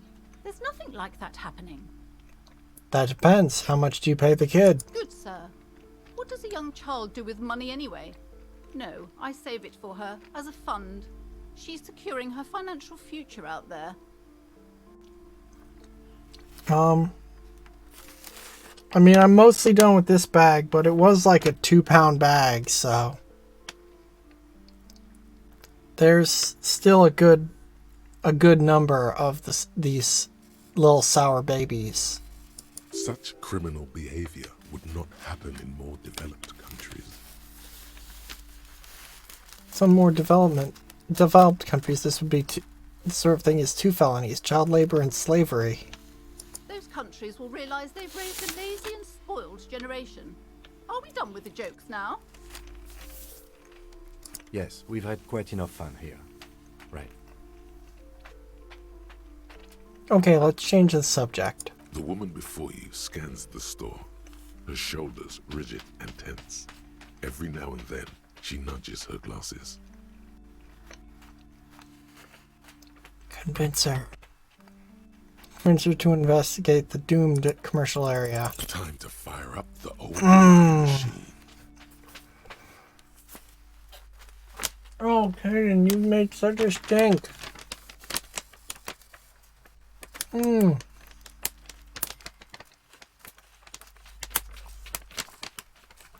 Ma'am, I'm a renowned private investigator, a paragon of law and specialist of all things criminal. And I am his private partner. John.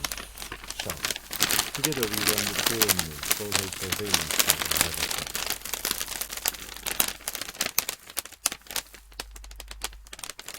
Okay, enough rustling. Now for the sound of me lighting a candle, because Caden has unleashed a grand stink.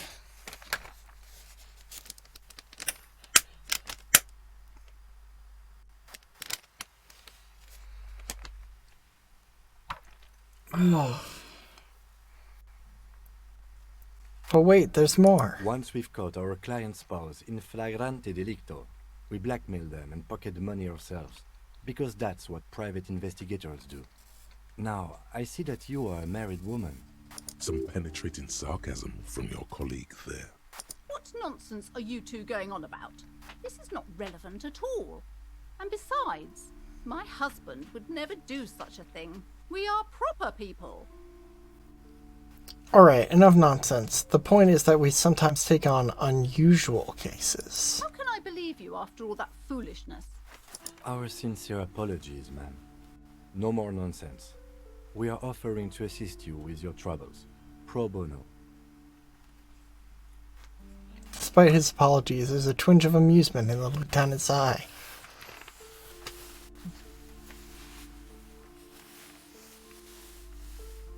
It's a good offer, ma'am. I urge you to accept our help. It may be the only chance to save your business. That's right. When not spying on the love affairs of the ultra-rich, we solve unusual mysteries by the low reload. What better way than to ask us? Oh my god! Will you stop with that incessant yammering? It's too much. If you wanted the key to the back door, you could have just asked for it.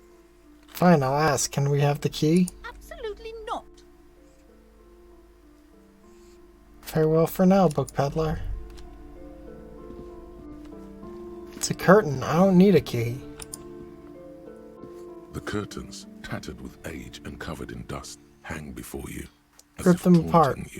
Rip them apart, for real this time.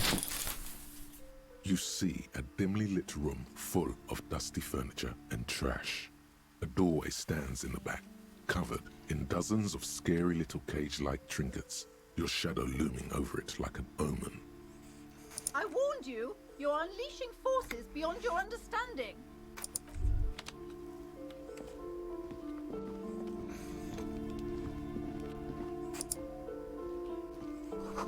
Ghostly silhouettes of hairdryers.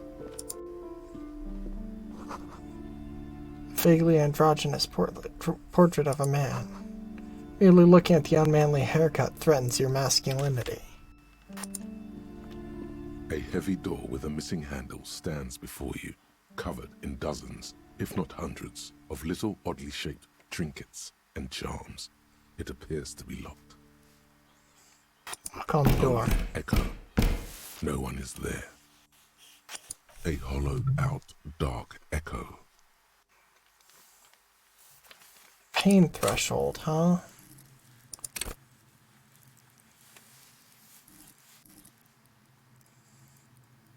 Sure.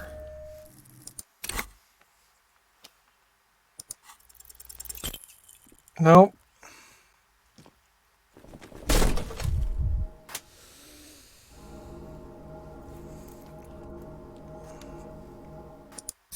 Ow.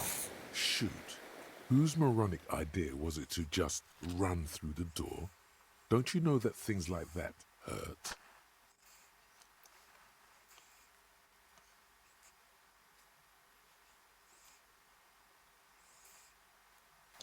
Oh god. This really wasn't my best idea, was it? Are you alright? This looked pretty intense and painful, I must admit. What is going on there? Are you really trying to break down the back door? I warn you, don't tempt the spirits, officer. Don't tempt the spirits, or you'll damage the holy wards on the door. It barely looks like you've done any damage to the door, however. It's still locked and closed, covered in dozens of little charms and trinkets.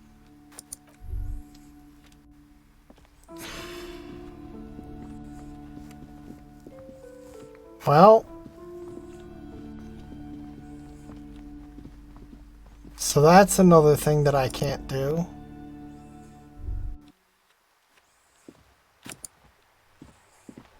Hello again, sir. Are you interested in a new and exciting book this time? Is it okay if I ask you some questions? Okay, sir. I'll try to answer any questions you have. I hope they're about books. What is this crime business? Crime fiction is about murders or burglaries or things like that, and the work of a policeman or a private detective who's trying to solve a crime and catch the criminals. I get it. Crime murder gets people going. And it's kind of like a puzzle too. You can guess who the criminal is or how the good guys are going to catch him. I'm a policeman myself, by the way. You don't look much like a policeman. She examines you as if to find something policeman-like. Huh? Well, what does the cop look like then? Didn't mean to offend, sir. Sorry, sir. It's just that you don't look like Dick Mullen. She points to a book cover on which you see a strapping Vespertine officer. He stands grimly over the body of a dead woman.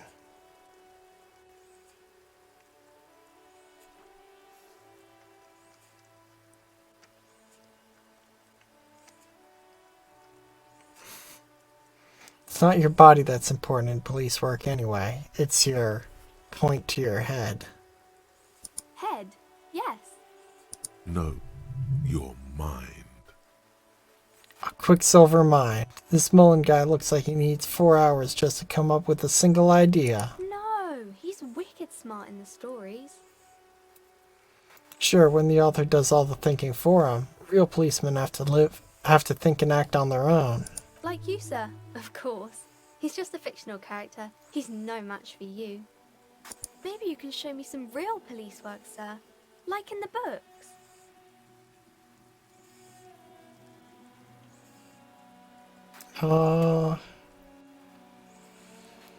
Sure. The girl keeps her hands folded, hidden. Why is that? Hey, why do you keep your hands folded? What do you mean, sir? She looks wary. She knows where this is going.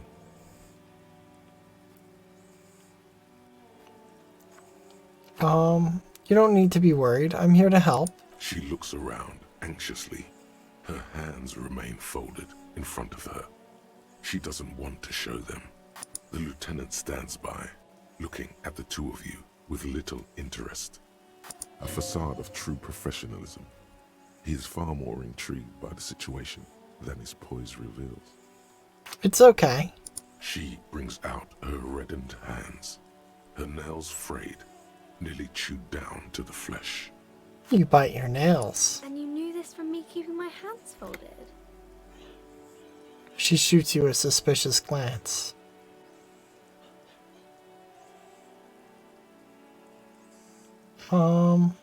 there were a few other hints. Well, that proves nothing. Anyone could do an easy deduction like that. Her eyes flashed with defiance. She's not impressed. She actually is impressed. This is more like a defensive reflex. Want more? I bet I could figure out why you bite your nails. I've got a few reasons in mind. She nods, half provocative, half enthusiastic.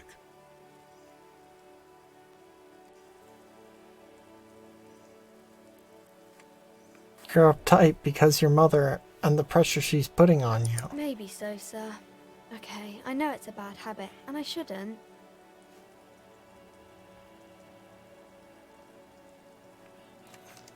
I hope this entertained you.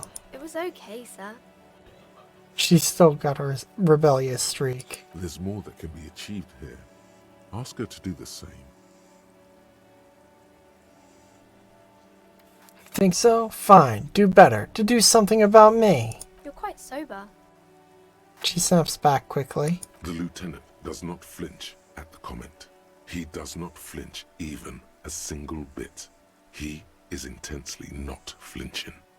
It takes effort. And I'm having a grand time. I sure hope you are, sir. She rubs her red nose. There she stands, swaying on her feet, assaulted by the early spring breeze. She smiles at you. The whole situation suddenly feels familiar, somehow. What am I missing here? Why does this feel familiar? Because you know each other. She's been talking to you so openly because you've talked before.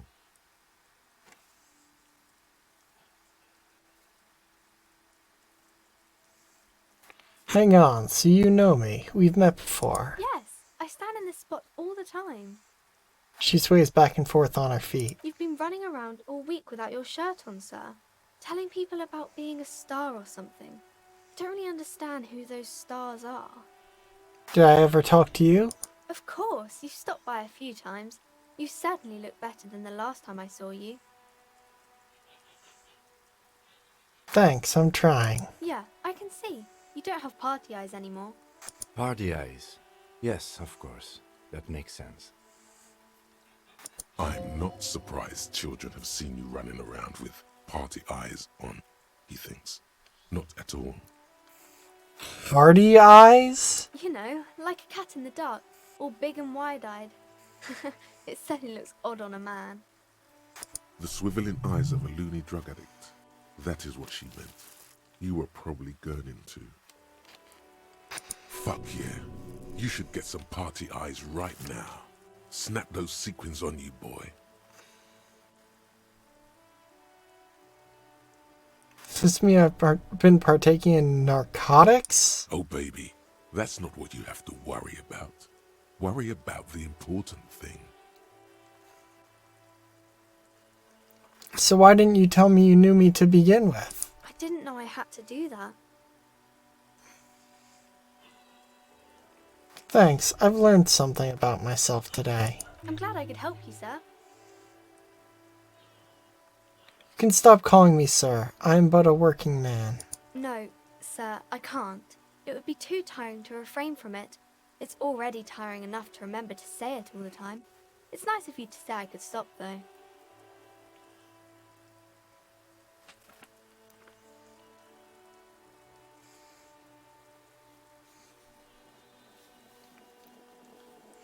I get you. I, for example, can't stop making this face. That's a friendly enough face, most of the time. Okay, bye. See you around, Nat.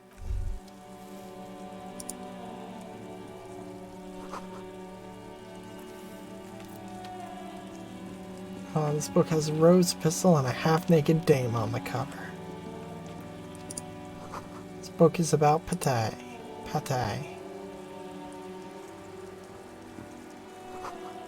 This book, you don't really understand what it's about, nor does it seem important. It takes willpower to even read the author's name. Jean Kaus from Iguania. A book about Darrow culture. It promotes freedom and roaming upstream. Book about the future. The government reads your mind using radio technology.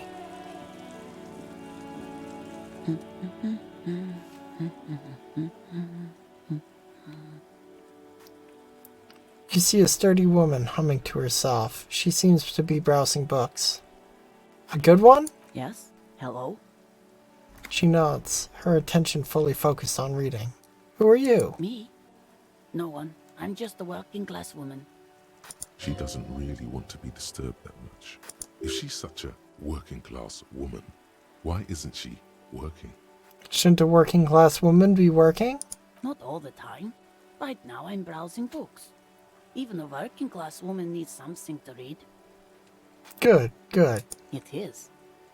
I'm a policeman. I know you are. Do you need the help of a policeman? What with? She tries hard to focus on the bookstand. What with? A lot of things. For example, people tend to go missing. Watch her browse books. Her hands move over the book covers. The tips of her fingers look rough, stained with yellow. It seems like she has spent a lot of time at work, smoking. Another comrade. Years of labor are pressing down on her shoulders. She deserves a hug for all the work she's done for mankind. That's all for the moment. I'll let you read. The woman before you nods and returns to her reading.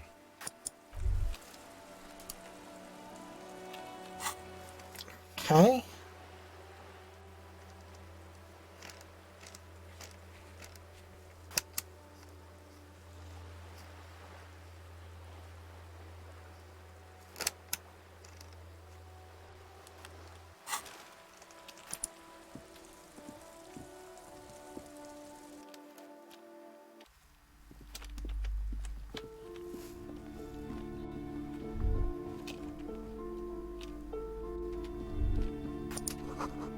Everyone knows the most interesting things about fascists was their magic.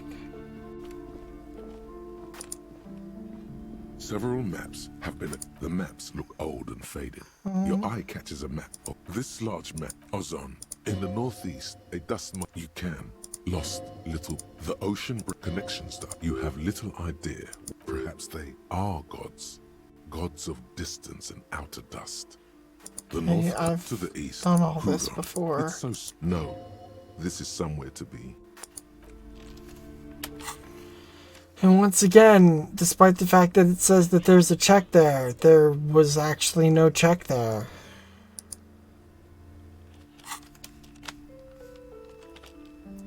Which is disappointing.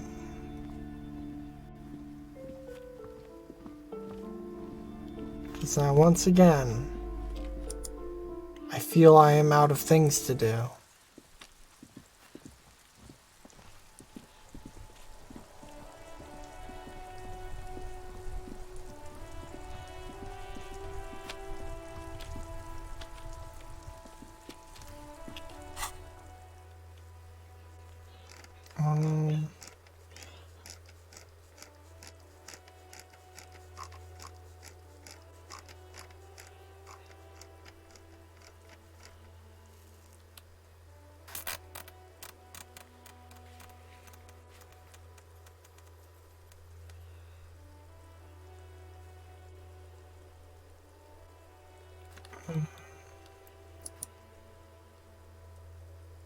And Lori, there's nothing.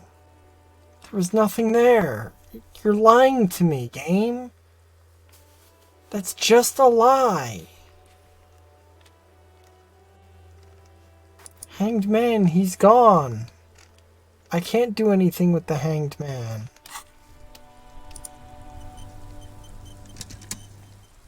Yes? Tell me about the case again. What do you want to know? Can we go over the preliminary info again? You mean like a brief? Do you want me to brief you again? No. There's no reason to wing anything. If you didn't get the brief, that's okay. I did.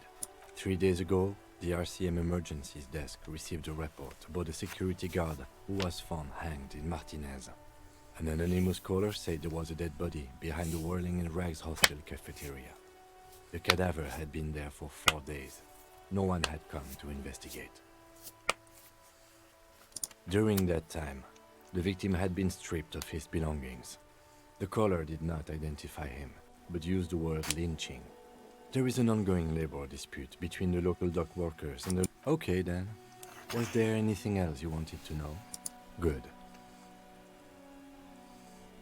I want to talk about you. Me?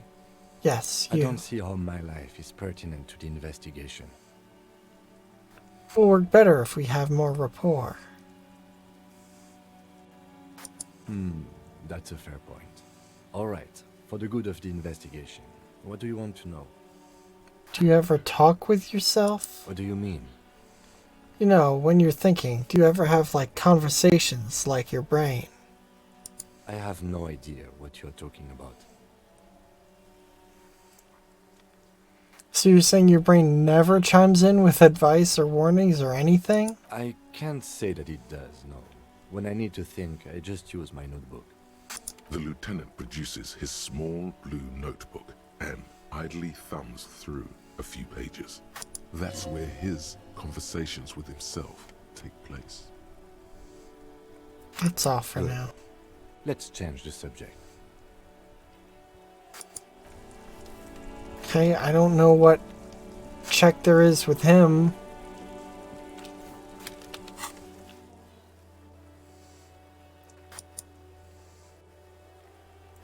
Lying. I'm pretty sure that check is to ask him for money. Measure head. I don't care to try and beat the shit out of him.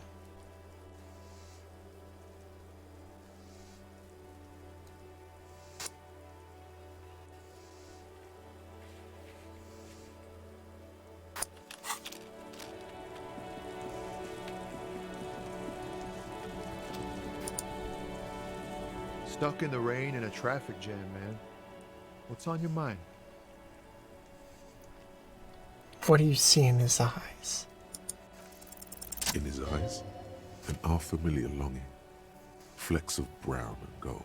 Familiar how? It's hard to say. His gaze wanders southwest, down the street that goes beyond the horizon. What's in the southwest? Excuse me? He emerges from his reverie.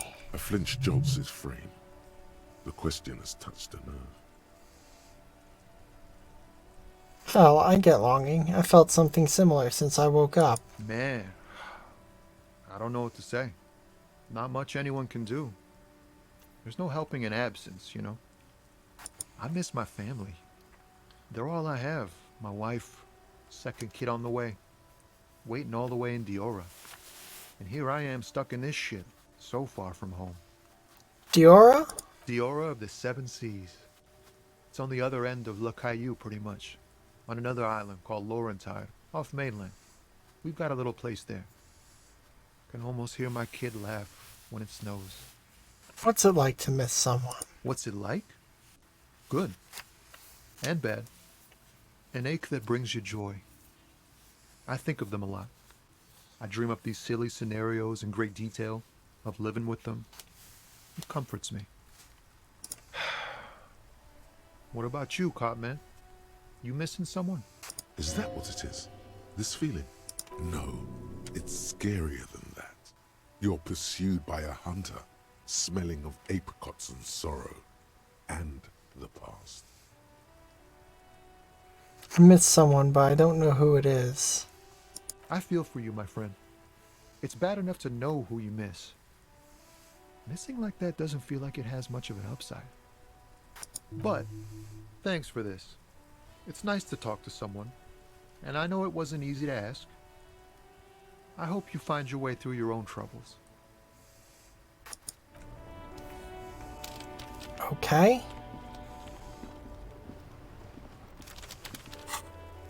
That didn't help.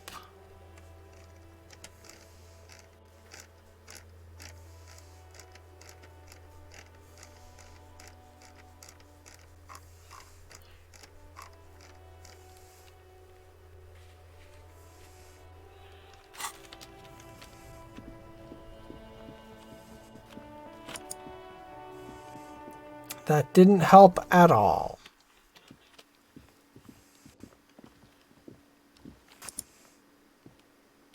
It's all about money.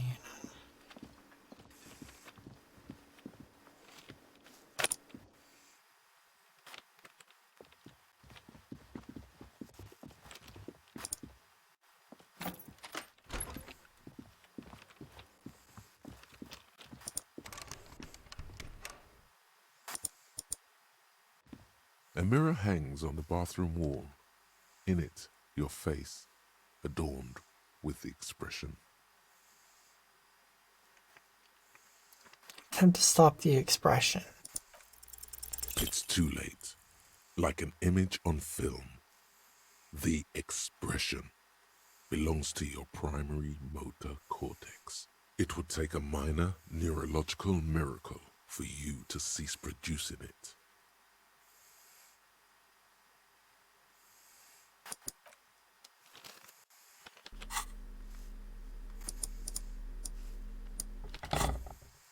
A mirror hangs on the bathroom wall. In it, the chain cutters slip out of your hands as you attempt to twist the faucet into place. Well, you know one thing for sure. You've probably never been a plumber. Cool. Kim tries not to look at the broken down bathroom door.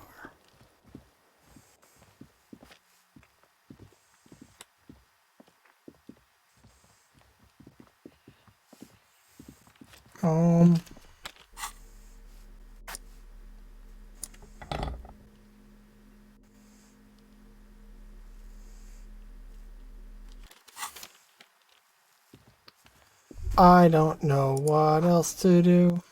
I don't know what else to do. I don't know what else to do. I don't know what else to do.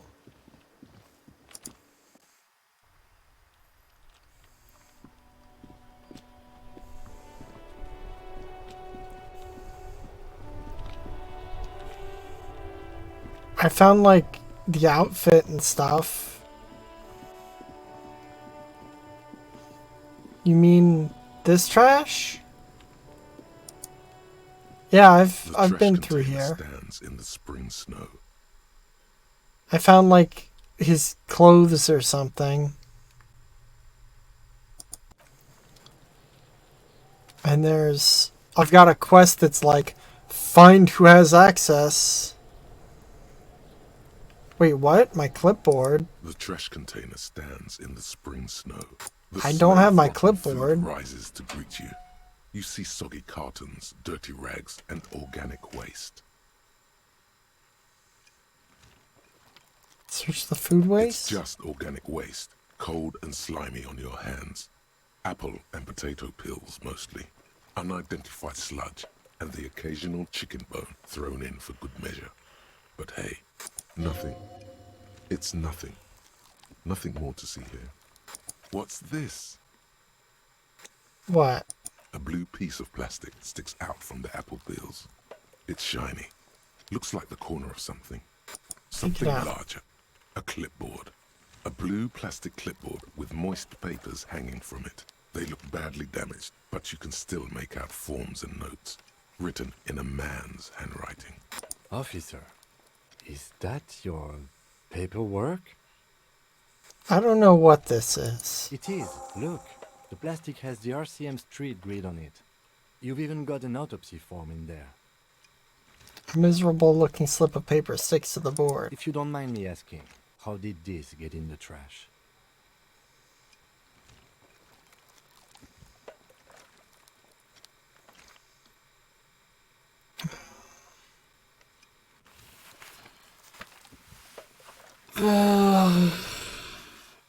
Must have been cramping my style. Officer, this is an official piece of paperwork.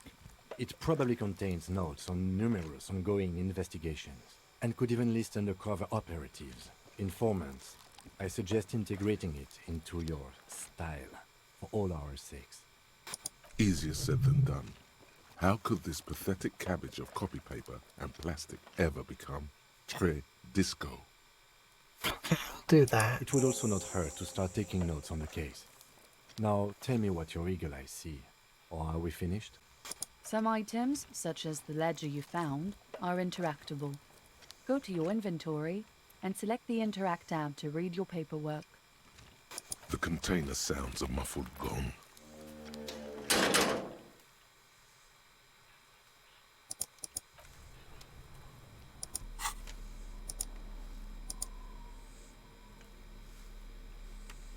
Yeah, I didn't think to go through the food waste because it kind of made it sound as if it was just going to be food waste.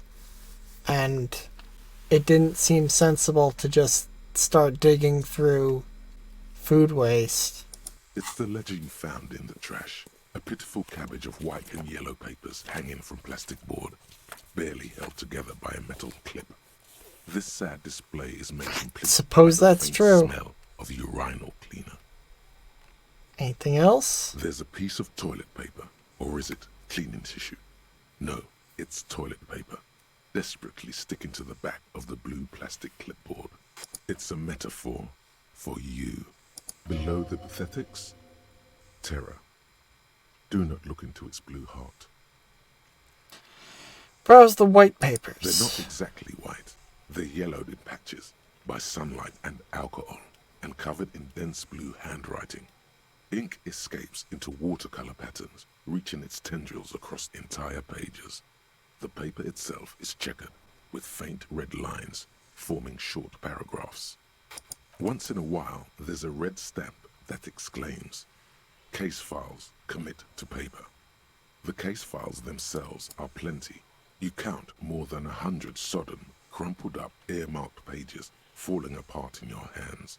They appear to be sufficiently organized and extremely dense, if mostly illegible. Oh, by the way, how's the audio this time? I know you said that last time the audio was a little bit out of whack.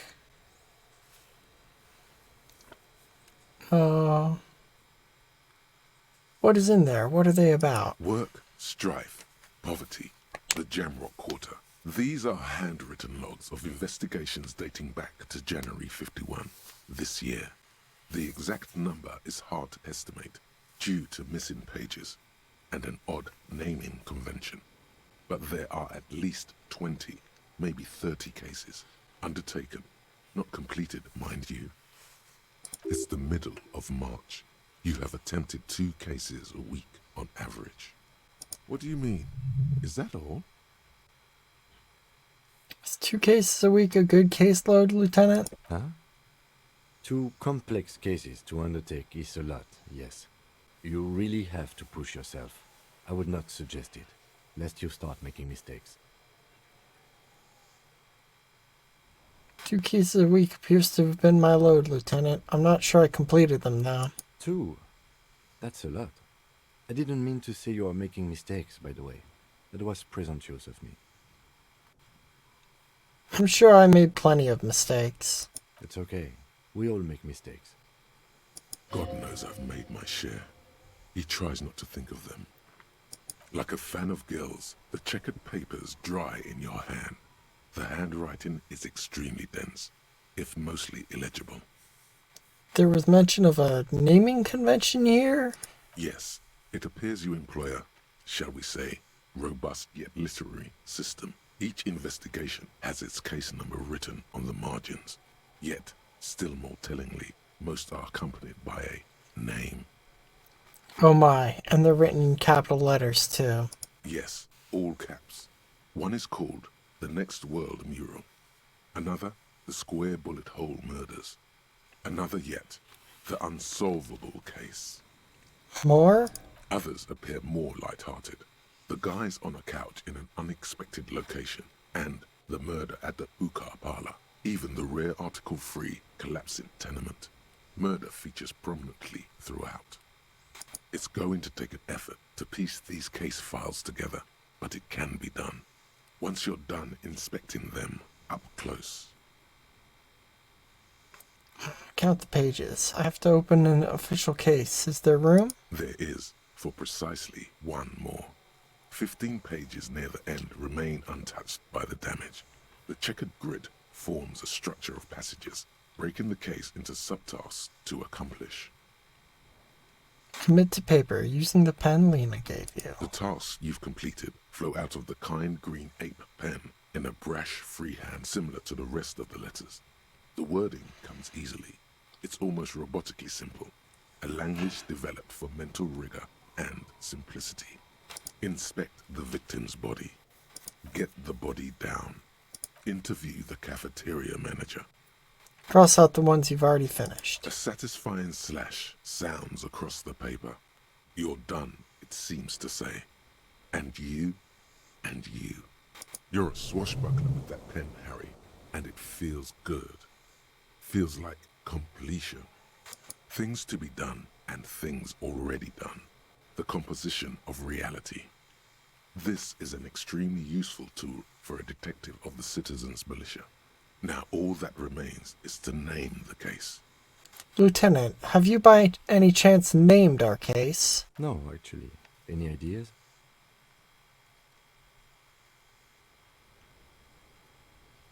The Hanged Man. Great. That's great. That's actually what I was thinking too. The Hanged Man. Good, strong name. We have a very good name for the case now. I'm going to start calling it the Hanged Man. It's good we sorted this out.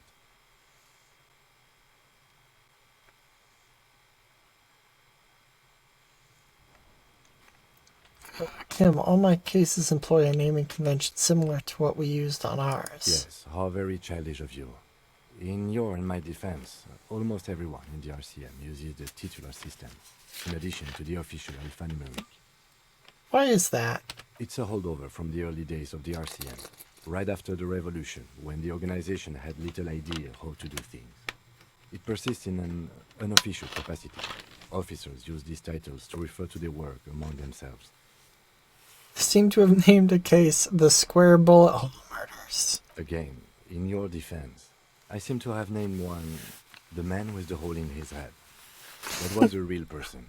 His death was real. Still, I named it that. To amuse myself. I pray his loved ones never find out. What happened to him? Rail spiked through the head. He died. Fuck! It was a workplace accident. Fuck, it's like that guy. That guy they teach you about in every psych intro class that got a rail spike through his fucking brain and, like, came out of it okay. That's it? The notebook is annual. It says 51 on what remains of its cover. A molten strap of cardboard. Everything prior to this must have belonged to a previous volume. In short, there was more. I'm done inspecting these. You don't exactly close them, so much as distance yourself from the smelly papers. They're a little further from your nose now.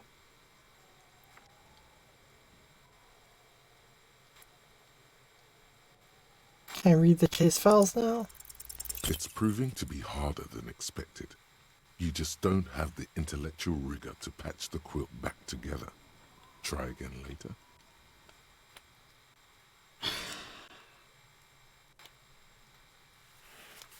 Browse the yellow In papers. the back, you see thin, translucent copy of paper.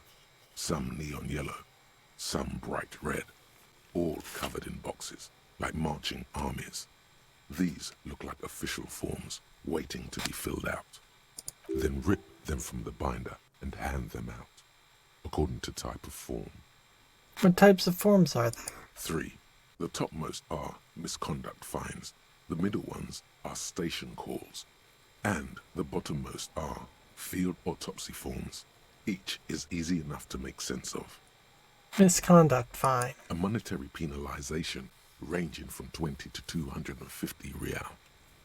Severe cases allow for 1,000 real, but that requires special paperwork. The details of issuing these fines are spread out over the rest of the fields, but they appear pleasantly vague. Station call. These are quite sinister in tone. They give a date and time for the person to appear at the specified precinct police station. Below the call are the criminal charges you risk by not appearing. All in a print so small it could be considered downright cute. Field autopsy. A dozen pages of thin copy paper, bright red in color. You see the parameters of a deceased human form waiting to be filled in. Age, sex, condition of internal organs. Enough of these. Yes, all that remains now is to fill those forms and hand them to people. Fines for wrongdoers, interview requests for bad guys, and field autopsies to dead guys. The rest of the stinking cellulose is much worse for wear. Being sandwiched between the board and the rest of the paperwork must have spared the fragile copier paper. Look at the clipboard. It's made of dark blue plastic, hard enough to beat someone to submission with. The edges are rounded, however. The U4 size board feels thick and heavy in your hand.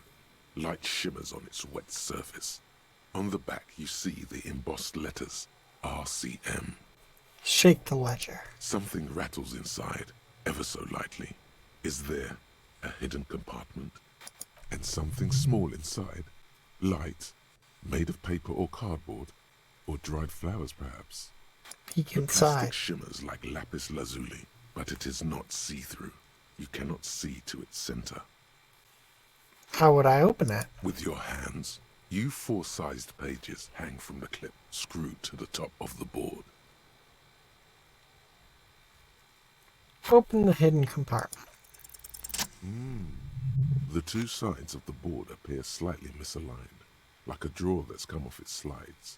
If you bend the plastic on your knee slowly, the slides snap back into place.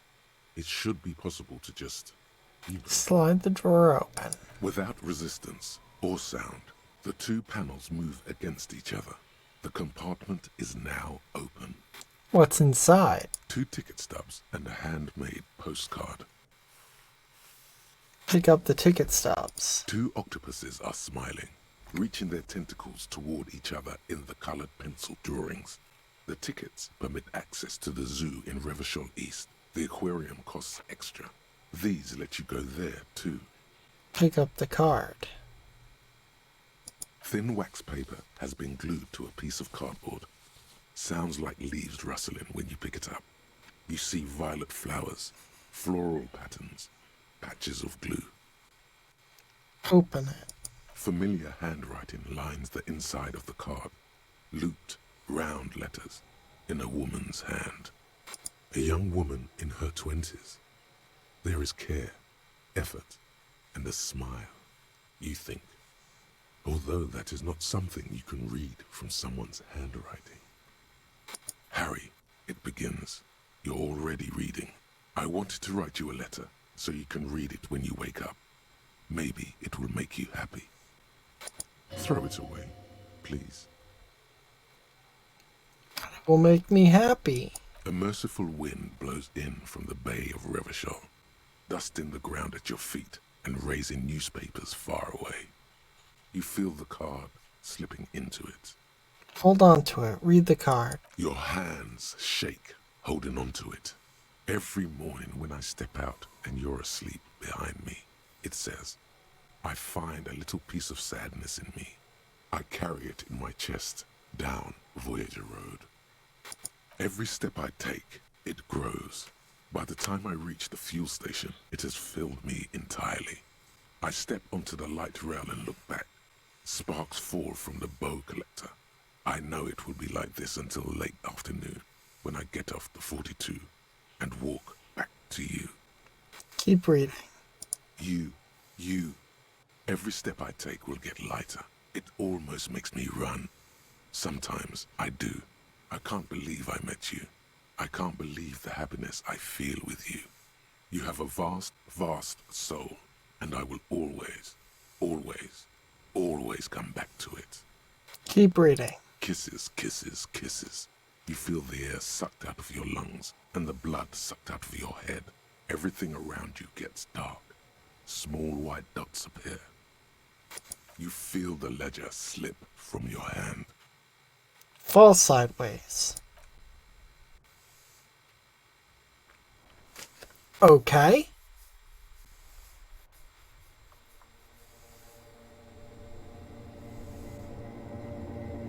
Did I die? Did I lose?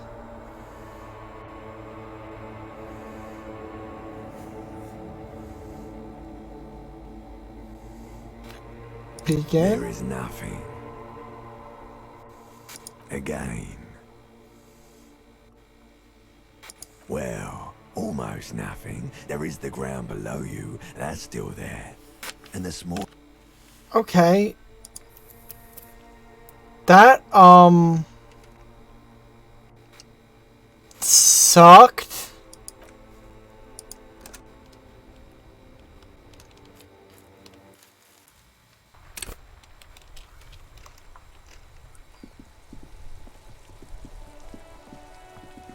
I think that oh, was it? Was it different? It seemed the same to me. The smell of rotten food. But admittedly, I don't remember You see solid exactly. cartons, dirty rags, and organic waste. It's just organic waste. Nothing. What's this? A blue piece of something. Officer, is that your paperwork? It is. Look, if you don't mind me asking, how did this get in the trash? Officer. Easier said. It would also... Some items, such as The container sounds a muffled gong. Okay, I'll fast forward to that point again. And we'll see if that's... It's the ledger you found in the trash. A pitiful cabbage of white. It's a metaphor. Below the pathetic, they're not exact. Once in a while, work is the middle of March. What do you mean? Is that? Huh? 2. That's a lot. It's okay. God knows I'm like a fan of girls. But yes, it appears you in... Yes, others appear. It's going to take an effort to piece these case files together. You mean the alphanumeric? Officer, precinct, time of arrival at... Oh, you mean the titular? Yes, well, it's a holdover from the early days of the... Again, I pray his love. Rail spiked through the head. He died. There is. The task, inspect, get the interview, a you're a swash, things to be done. No, actually. Great. I'm going to start calling it the Hanged Man. It's good we sorted this out. The notebook is... You don't exactly close them. In the back, then rip. 3. A monetary, but they appear. These, all in a dozen page. Yes. The rest of the stinking cellular. It's made of dark blue plastic. Hot. Something, and something's... The plastic shimmers like lapis. With your hands, you 4-sized pages hang from the clip, screwed to them. The slides, without 2 ticket stubs, 2 octopuses, thin wax paper has been glued to a piece of cardboard. Familiar, a young woman in Harry. It can't. Throw it away, please. A merciful wind blows in from the bay of you jam the compartment Damn it. shut. It's hard to... Without resistance or sound, the 2 panels move against each other. It's slightly, ever so slightly, difficult to breathe once you've done so. Okay. Quick save. It's the legend. Oh, and the cool piece of toilet paper is stuck to the back. Without resistance, thin wax paper has familiar... A young woman... Harry, throw it away, please. A merciful wind blows your hand. Every step I take, you, kisses, kisses, kisses. You feel the air sucked out of your lungs, and the blood. You feel the ledger. Okay. So now I guess we'll see if this is the same, if this is just restart or...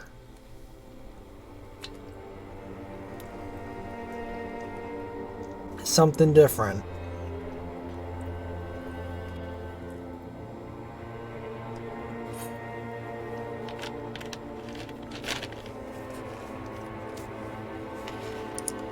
There is nothing. Again. Nothing Nothing? said, brother. No treachery, just blackout.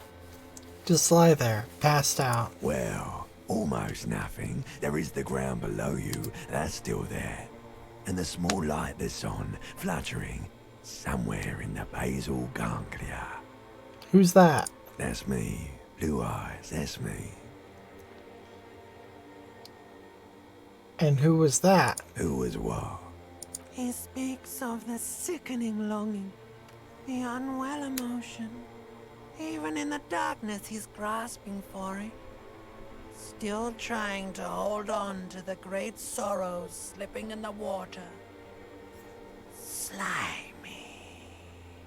Yeah, that's the stuff. Here in the paleo-mammalian cortex, we call it the shadow. Okay, this does actually seem different. Because it's always there. Tell him. Tell him. Ah, yes. In the old factory system, they call it the apricot chewing gum scented one. It's unhealthy of them to linger on it so. But as they say, what do you do? Smelled so nice. It didn't smell nice. It smelled like betrayal. Is that the X something? The bloated corpse of the past resurfacing. No, it was beautiful. Beautiful. Believe me, stupid ape. Its lack of beauty was not the problem. Where is Voyager Road? There is no Voyager Road. There are no roads, no houses, no lights in the windows. It's all on pause. Enough, just lie there, motionless. You think they would let you? Until you disintegrate into biomolecules? No. Someone is breathing on your face now, inspecting your pupils, stupid idiot. What is that? It's cold. Yes, they're pouring something on you. It's in you. And It's delicious. Glowing lights on a dashboard emerge out of nothingness. Where am I? In the upholstered cabin of Lieutenant Kitsuragi's motor carriage, seated in the driver's basket. The air is thick with leatherworks and heavy fuel oil. Cold water runs down your chin. Drink. Water. Lieutenant is extending a small canister to your mouth. Drink. The water is cold, silvery, the stuff of life itself as it pours down your parched throat. The pounding in your head recedes. The darkness parts. Drink. You haven't drunk water in 2 days. Did you know the human body is not made to survive on alcohol alone? You need a secondary form of hydration. Drink. With greedy gulps, you down half a liter of cold water. Some of it spills on the driver's seat. The lieutenant pays no heed to it. What happened?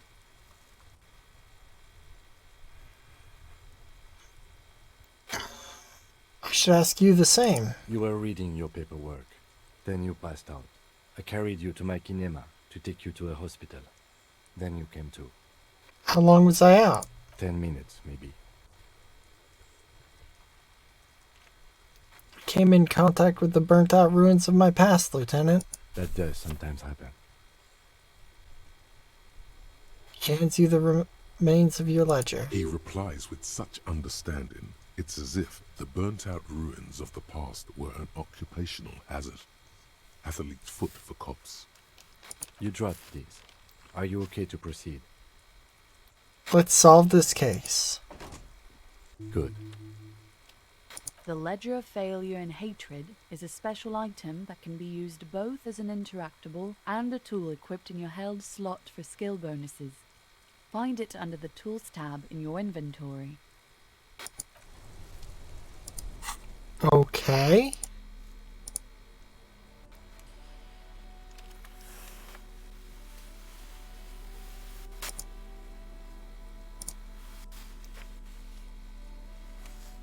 It's the ledger you found in the trash. A cabbage of papers hanging from the board, with the permeables drawer inside. It's barely held together by a clip, then made complete by the faint smell of urinal cleaner. Oh, and the cool piece of toilet paper is stuck to the back. Inspect the toilet paper. It's just toilet paper sticking to the back of the plastic clipboard. You can take it off if you want. Take it off. Still wet, the toilet paper peels off the plastic easily. All you have to do is shake it off with your finger and voila, the ledger now looks marginally better. Inspect the clip. An aluminium block runs the width of the board, biting down on the paperwork. Its crocodile teeth are the only thing keeping the papers together. A regular pencil, the tip worn down to nothing, has been attached to the clip. Run your fingers across the aluminium. The surface is interrupted by a silvery sticker. It's rectangular, sparkling with iridescence. You don't know how you didn't notice it before. Looks like an official mark, made to be low visibility outside the right circumstances. Hey, Lieutenant, what is this? What? That thing. It's a halogen watermark. We use it for adding information to RCM property. Interesting. What kind of information? It depends. Aside from an anti-counterfeiting stamp, mine has my station number and address. The information varies by date of issue. How many years you've been on the force, he's thinking. It'll have that. How can I read it? Any capable light with the right wavelength will do. Like, for example... All RCM vehicles have headlights designed to reveal halogen watermarks. Mine too. This means you can read the watermarks if you just turn the lights off. That's all, thank you. Okay. He returns to his neatly kept notes. While a bunch of sodden papers sag from the clipboard in your hand. It's a sorry sight. Can I read the case files now? Yes, you can piece them together using the alphanumeric code on the margin. It always begins with HDB41, then date of initialization and time of arrival on the scene, followed by the title. For example, HDB 41120111700, the next world mural. Wait, HDB41, weren't those Officer Precinct? Why, yes, your precinct number is 41. And HDB... Every last alphanumeric in the files begins with it. And these are your case files. It's safe to say HDB are your initials. Wow, I don't know what to say to that. I got nothing here either. Logic really isn't the best faculty to have this conversation with. But it's the one you got. So sorry. Yeah, we're staying out of this business for now. HDB is bad news from yesteryear. It's shit, honcho. How long does it take to read a case? It takes about half an hour to piece one together, using the system you've devised. Where do you want to start?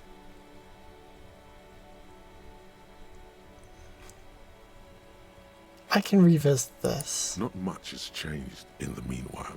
A bunch of sodden papers still sags from the clipboard. Smell the The ledger. acidic stench of rotting food is rubbed off on the cellulose. It now forms the base of the experience. This base surrounded by a faint air of spoiled meat, the stuff of death itself, and then sprinkled liberally with the citrus zest of toilet cleaner. You know, like the bits they put into public piss bowls, probably called Fermi Discrete, or Axel, or something. At some point in its journey, the ledger has seen the inside of a public toilet. Which toilet would that be? Remember when I said the smell of the upstairs bathroom was so rank they should have sent a poet to describe it? Is sprinkled liberally with the citrus zest of toilet cleaner a line this poet might have used? Why, yes it is. Among many other things. This cleaning tablet is used by the whirling in rags. Perhaps that's where the ledger was dropped in the toilet. By you.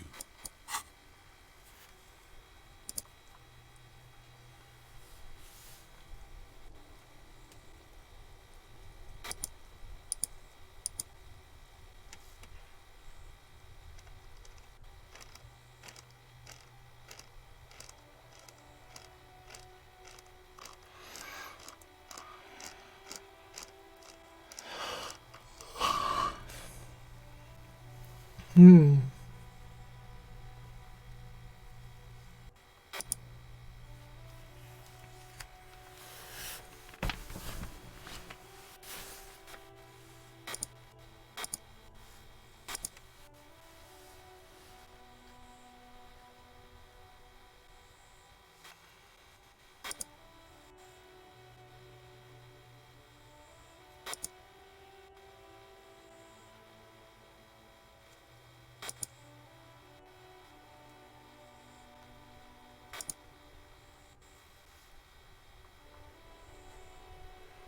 Oh, it costs me a skill point to forget something?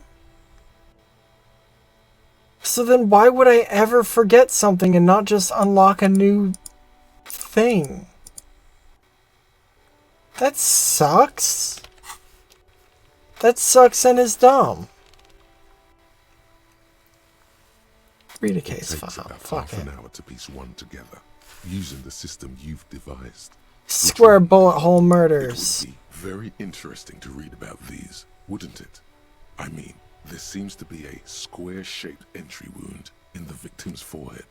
She's been sitting there for weeks, on her rocking chair, with a square hole in her skull, staring at the wall, her mouth agape. That's all you got. From the half hour you spent piecing it together, all you know is the entry wound was square-shaped. You never found the bullet. And then another body showed up, also with a square hole in his forehead. A sequence killer. Who knows? Those pages are missing. What next? Don't worry. One day. Not much has changed. Yeah, I guess. But I'm still gonna say it sucks.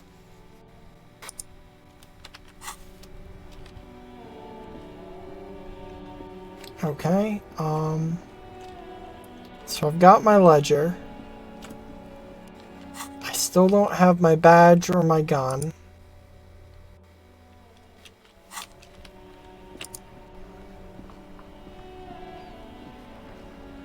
Inside, you see a set of steering levers.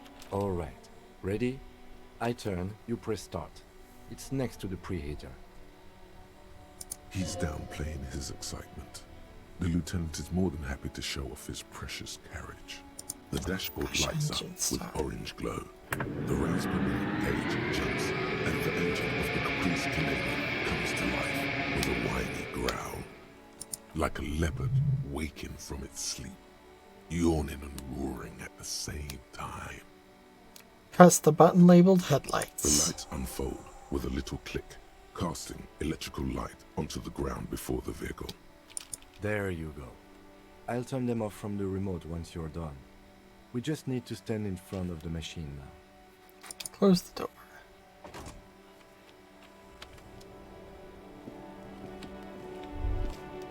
As you hold your ledger's clip under the headlamp, a shimmering iridescent pattern appears. One you've definitely seen before. There she is. Revachol West. There's a note of pride in the lieutenant's voice. Around the borders of the watermark are dozens, no, hundreds of micro-perforations. Look at the shimmering street grid. The rectangular watermark is overlaid with the logo of the RCM, and yet the major arteries of Revachol are all recognizable. They shimmer in the Kanema's headlights. Wait, look around The you. rat brazenly darts past you and disappears amongst the stopped lorries. In the distance, a child somewhere shrieks. A woman reprimands her in a voice no quieter than the child's cry. Ah, Martinez. Where are we on this? Let me see. He takes the ledger for a moment and inspects it. Right here. His finger, he says, his finger near the top of the map, on a segment of coast jutting out into the great ocean. I'm sure I've seen worse. Oh, yes. Coal City. Le Royaume. The burnt out quarter. Look at the perforations. There are many of them, and they are divided into 3 separate rows. Tally up the different rows. The first row has 18 dots. What about the next one? The next is the longest. It runs all the way around the border, and then some. Count them individually. There are so many, it's hard to count. More than 150, at least. Maybe even 200. What about the last row?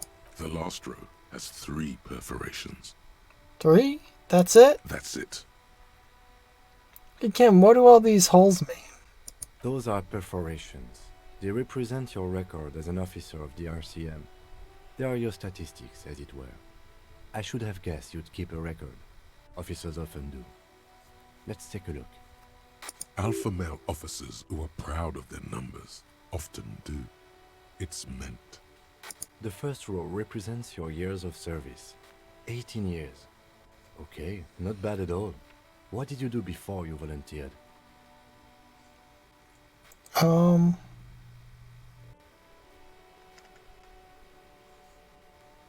feel like I went around apologizing all the time. Maybe you were a diplomat, or in PR. Doesn't matter, I suppose. Let's move on, shall we? This next row, the one that wraps all the way around, is your number of closed cases. Closed is good. It means finished. You've got, let's see... Wow, more than 200. Is that a lot? It's quite a lot, even for someone who's been on the force for nearly 2 decades.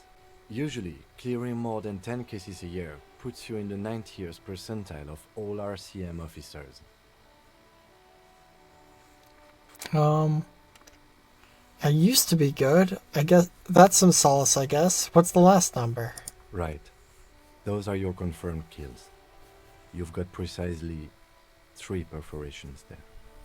So I'm a killer. For an RCM officer, especially Precinct 41, which is in the Jamrock quarter, it's rather tame. I mean that in a good way. There are certain officers who treat their kills like some kind of ghoulish game. If they do happen to solve a case, it's usually by accident. It's obvious the lieutenant doesn't think very highly of those officers. But it seems as though you are, or at least were, one of the good ones. So we have that to be thankful for. Have you ever killed anyone, Kim? Yes. He says, declining to elaborate. It's not a problem for him to state it, however. How do you handle the strain? Everyone has their own method of coping. Some more effective or self-destructive than others. He gives you a meaningful look. Personally, I find it helps to keep up a few hobbies. Like what? Oh, this and that. Let's not get into it now. Maybe I should find a hobby. Why not gardening? You've already got the gloves. He points to your yellow gardening gloves. It's meant in earnest. Please don't mistake it for a jab. Maybe I should pour one out for the boys, the fallen? Lieutenant sighs. If you want to pour out the booze you've been carrying around on duty, I'm certainly not going to stop you. Actually, I'm just gonna hold on to this. As you will. Thanks for this. The lieutenant nods. Okay, let's go. Right. I'll go turn off the lights. Press the remote control on the key. You can now see your statistics on your journal page, to the right of the task description.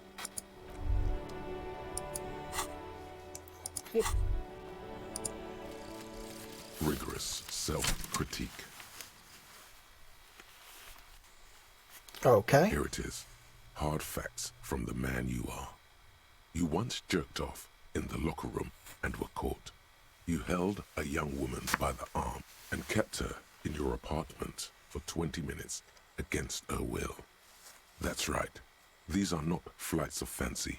These are real deeds, Harry, emerging from the darkness of your past. You tried shooting a fleeing suspect in the foot, but hit him in the pelvis, crippling him for life. And, above all, you let life defeat you. All the gifts your parents gave you, all the love and patience of your friends, you drowned in a neurotoxin. You let misery win, and it will keep on winning till you die, or overcome it.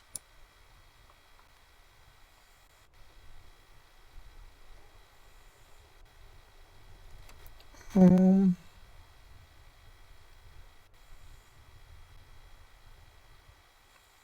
okay. So failing heals me now.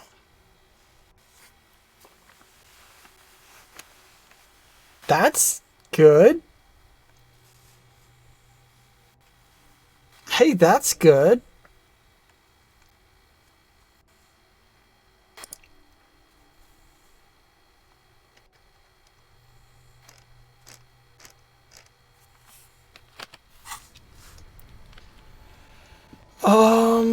Fuck, what to do? What to do? What to do? I don't know. Street sign says fuck the police. Fair. Pigs go home. The street name is illegible.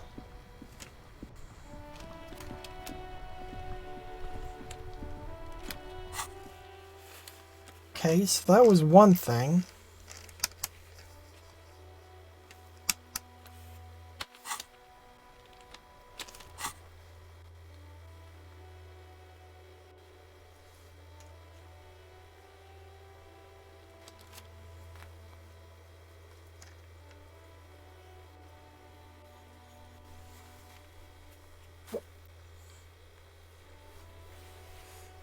Name unknown. Rank unknown.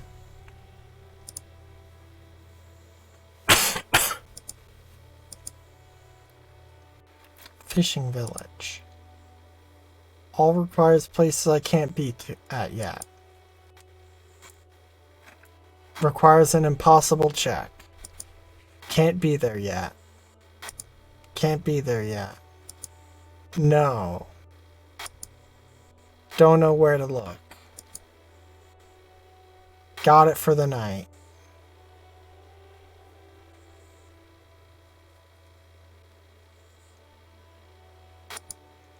No idea where to look.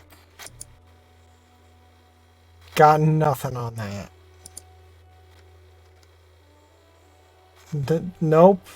No hints on that one. Can't get there yet.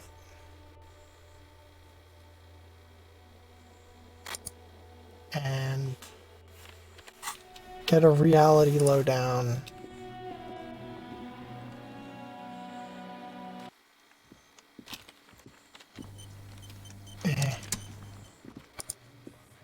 It's you again. What is it? 3% chance.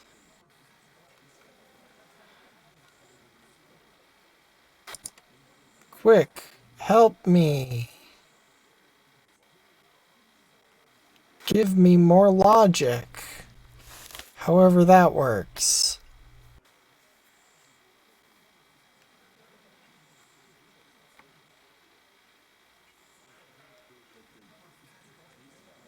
Did it work?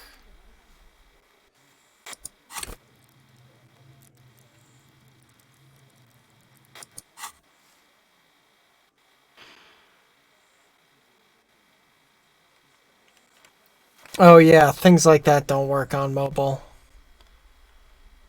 Present a solid theory about why we could have done it. Sure, fuck it. Nothing is happening. The pieces are there, but they remain unconnected. No, we can do this. Squint your eyes. Sorry, you're not coming up with anything. Again, the pieces are there. She could have done it. Somehow. Something else. Walla walla bing bang. It's just not coming together. Walla walla bing bang? I don't know what it means, but it felt like the most appropriate thing to say. That's what the witch doctor would say, at least. Give up. There we go. Your mind is a relaxed muscle. It's so nice and easy to give up, isn't it? On the downside, you have no idea what you were supposed to do now. I could have debriefed you. Blissful idiot. Say something. You stood there for too long. I mean, I filled out the paperwork for in Kim's thing. So I think that counts for something, maybe?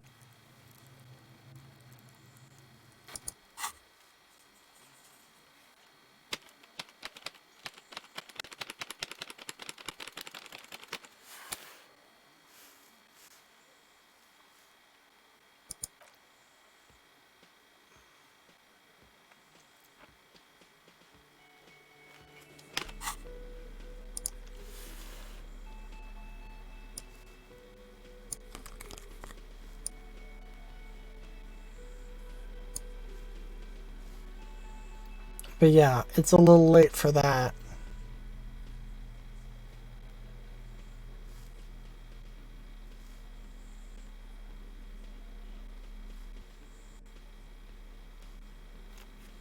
Because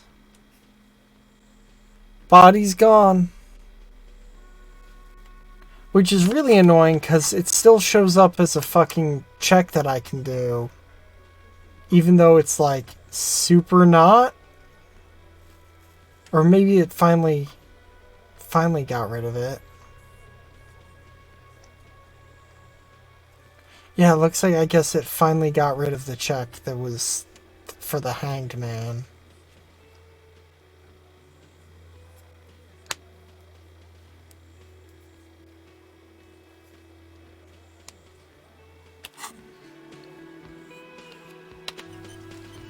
It's you again. What is it?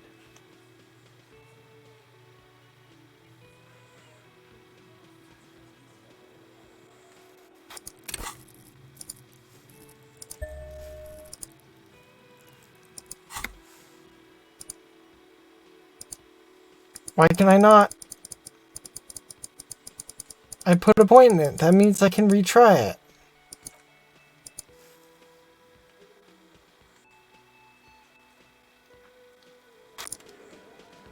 It's you again. What is it?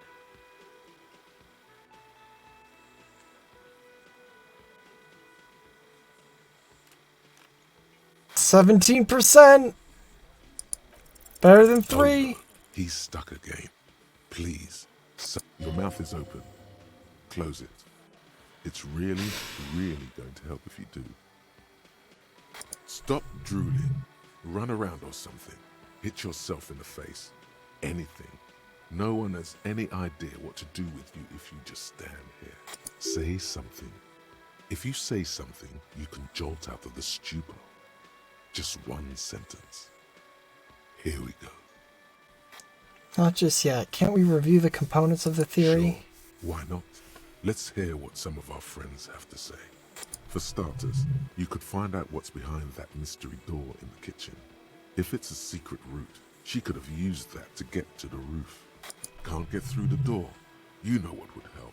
Doing a thorough search of this room. Maybe something's hidden. There's a spooky building west of this. Take a flashlight with you. Search the basement. There are secrets, magisterial, ancient secrets that may assist you. You could crack that classier's defenses. Maybe she'll tell you something helpful. I already did that. It's that simple. Unless we have more business, we should...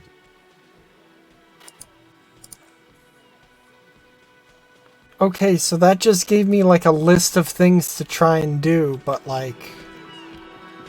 I'm at failed checks on most of them.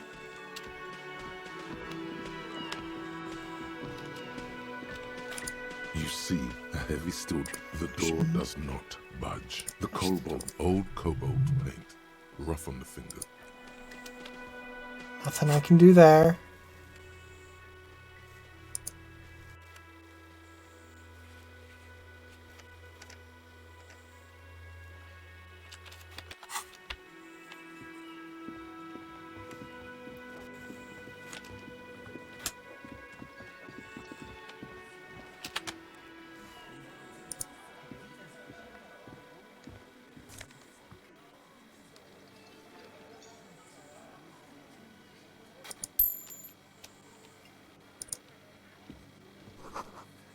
Photos of men in overalls, shooting guns and Union placards.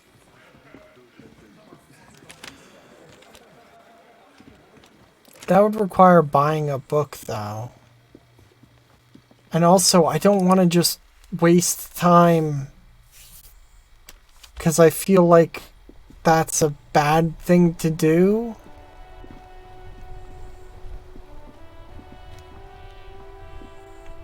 Pretty sure I did. She told me about like her husband. And I said I would help, but I can't do anything with that until tomorrow because the bridge is out.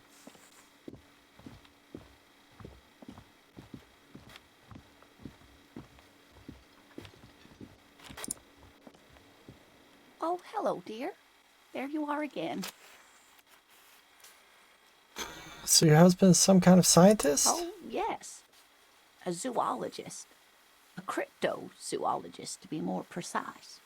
What is cryptozoology? It's a pseudoscience that attempts to legitimize research into mythological beasts and urban legends. The lieutenant sounds unimpressed. That's one opinion, yes. And people are entitled to their opinions. She's used to playing off such insults casually, but they still affect her. My apologies, ma'am. I did not mean to undermine your hobby. It's not a hobby, dear. It's a subfield of zoology, one specializing in animal species that are so exceedingly rare that many assume them to be extinct or even fictitious. Searching for such species called cryptids is difficult and often thankless, and frankly, many scientists are too lazy to do it. Universities these days are rarely interested in supporting real research. She's completely internalized her husband's struggles. They are her own.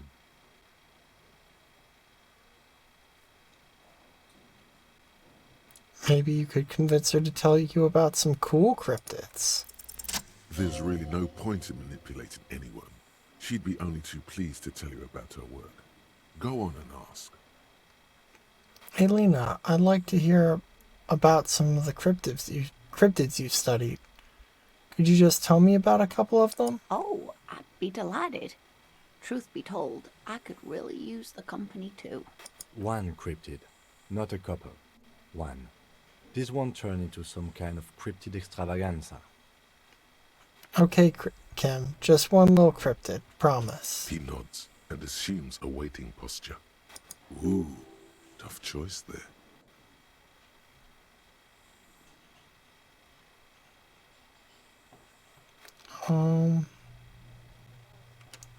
What's the biggest cryptid? That would be the giant of Kokonur. She says as if it's common knowledge. The giant lives in the most arid parts of the vast Kokonur Desert in South Samara, casting a strange light across the barren wastes. Wait, what do you mean strange light? Mirage or a psychogenous luminance. She does not elaborate the nature of this luminance further. And just how big is it? No one knows for sure. It is like an awful mountain appearing from below the horizon and expanding to cover almost a third of your field of vision. Is it dangerous? The towering luminosity of Kokonur is a bad omen in local folklore. Some say it's a fata morgana, others, fate unimaginable. Hooey. No animal can be that large. It's a mirage. That's what makes it so peculiar. A species surviving at the very limits of scientific law. The giant of Kokonur must be the largest animal the planet can support. There are limits, you see, to how large a metabolism an ecosystem can beget. Some say a gravity anomaly below the Kokonur Desert might allow the creature to grow to these gargantuan sizes. Great. This is great shit. You need more.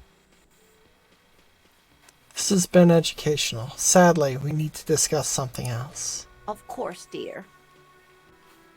Tell me more about this rare insect your husband is looking for. Oh, sweetie, it's fascinating. But I shouldn't bore you with entomological minutiae. The lieutenant gives you a sideways glance.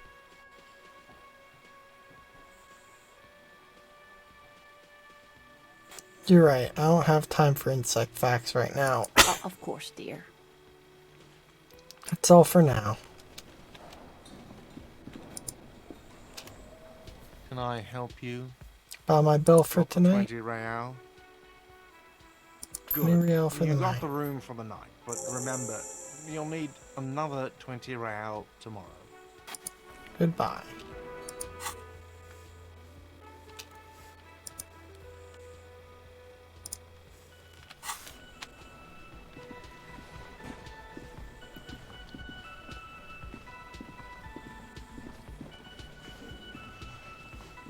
Okay, so you say books can pass time?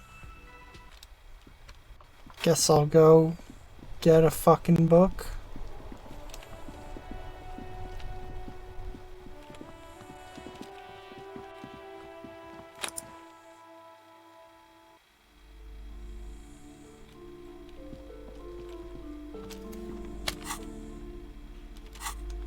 Actually,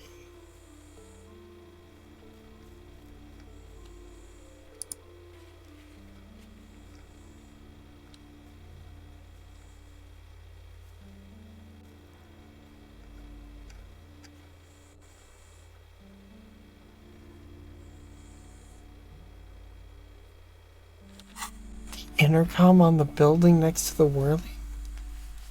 I have no idea what you're talking about. A small mountain of colorful board game boxes. There are numerous types of games for all ages. A lot of shelf space seems to be taken up by Wirral-related merchandise.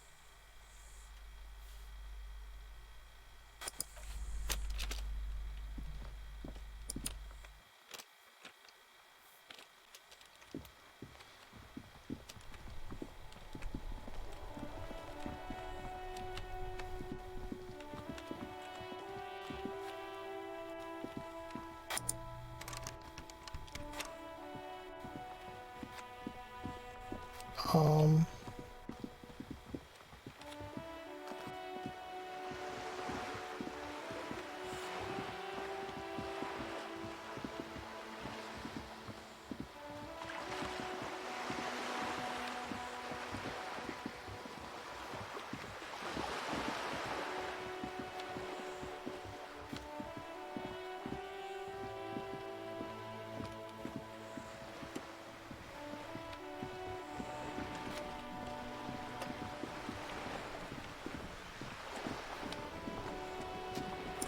You're back. Good. What can I help you with? You seem smart. I need someone to give me the lowdown on this reality we're in. Reality?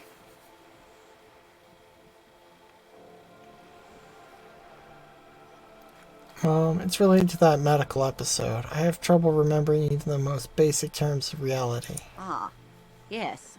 The episode. Sounds like an acute case of encephalopathy, now that I think of it.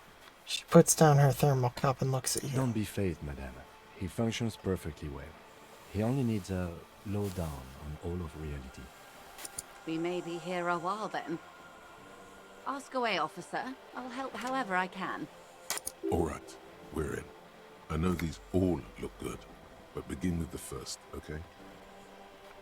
Where are we? We're in Martinez, baby. Baby? A casual term of endearment popular among the 50-plus crowd.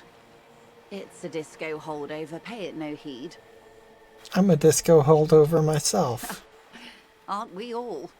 She refers to your corresponding ages. And what is Martinez? Martinez is a district of Revachol. A very small district tucked away near the industrial harbour, north of the 881 and Jamrock. You would be excused for not knowing about it. Unimportant, they say. Forgotten, even. Shelled to smithereens during the Revolution. It has its charms, just not this time of year.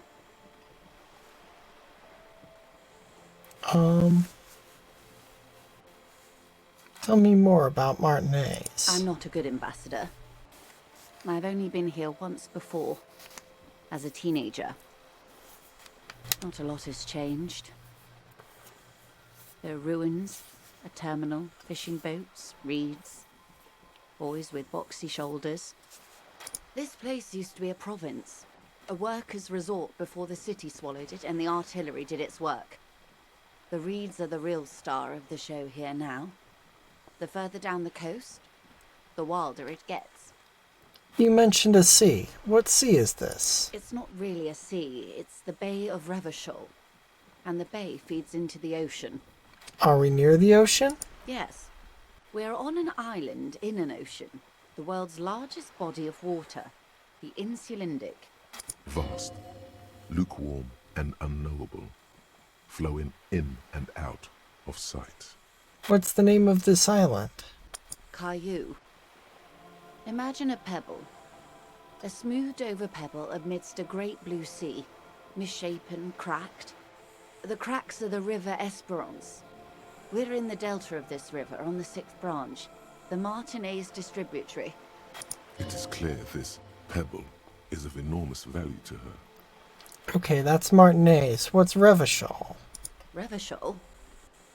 Revachol is what you call a city. What kind of city is it? The great kind. As if it's self-explanatory, beyond patriotism, a fact. What makes Revachol great? History, detective. They built this city to resolve history. Our part in it, at least. Our centuries. And why will it resolve history? They say it's where the terrible questions of our time will be answered. The tensions are highest, the fault lines deepest. By that I mean conflicts. Ideological conflicts. The stuff of men. Why here? We are standing on a fertile, self-sufficient island able to sustain up to 200 million people in the middle of the Insulindic Ocean, the world's connective tissue. It's where the money is. So we're in an unimportant part of an important place? I think it's fair to say so. Martinez is about... She points across the water where the skyscrapers rise. A collection of tall ghosts behind the water vapor, light reflecting off their glass windows. 22 kilometers from the center of the world. That soldering iron is the bank of the world building. The bottom floors are Insiacom. Coalition government, Insulindian Mission Command. Look to the sea. Silence. She lowers her hand. The water, the light. It's as though you're seeing it for the first time. There is no recognition, only the immensity of the sea and the cold radiating from it.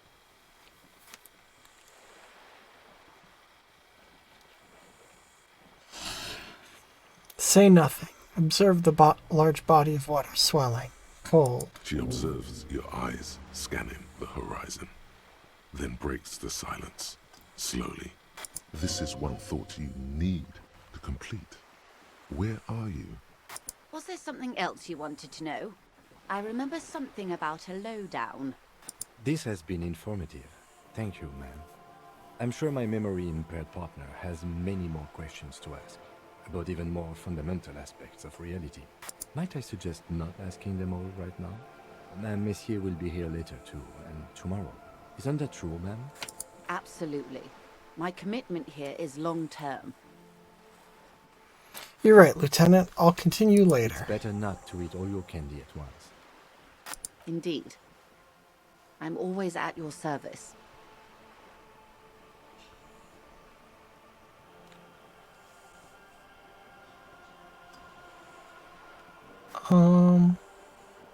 What is acute encephalopathy? It's a neurological disorder caused by a lack of vitamin B in the brain. Symptoms include a retrograde amnesia. It's quite serious. You should get yourself checked out. She conveys it in short, cold bursts, trying not to invest too deeply in the condition of this doomed detective, in case he goes down later, souring the entire portfolio. I know you've got a lot riding on me. I won't let you down. It's not just me, Detective. All of Martinez has placed its chips on your success. I pray we've all bet wisely. Got it. Let me ask something else. Be my guest. What is... think of something close to you.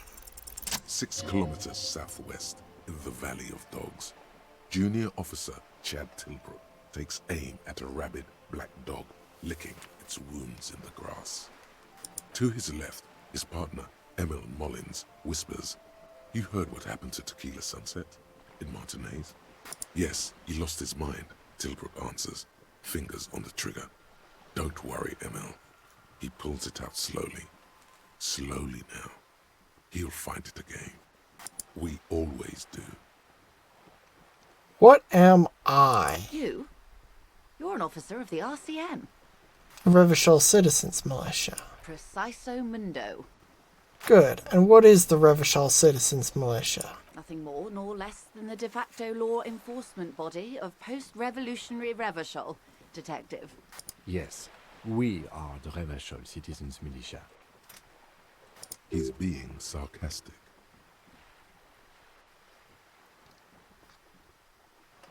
You said de facto? Yes, that means not de jure. The RCM acts in what is poetically called the twilight of international law, both at the behest of the coalition government and to its chagrin. What do you mean? The RCM's responsibilities are defined by the Emergency, Wayfarer and Aliments Acts, 3 pieces of legislation keeping the city in a, let's be honest, laissez-faire stasis to the benefit of foreign capital. All 3 are good to know when we are out policing.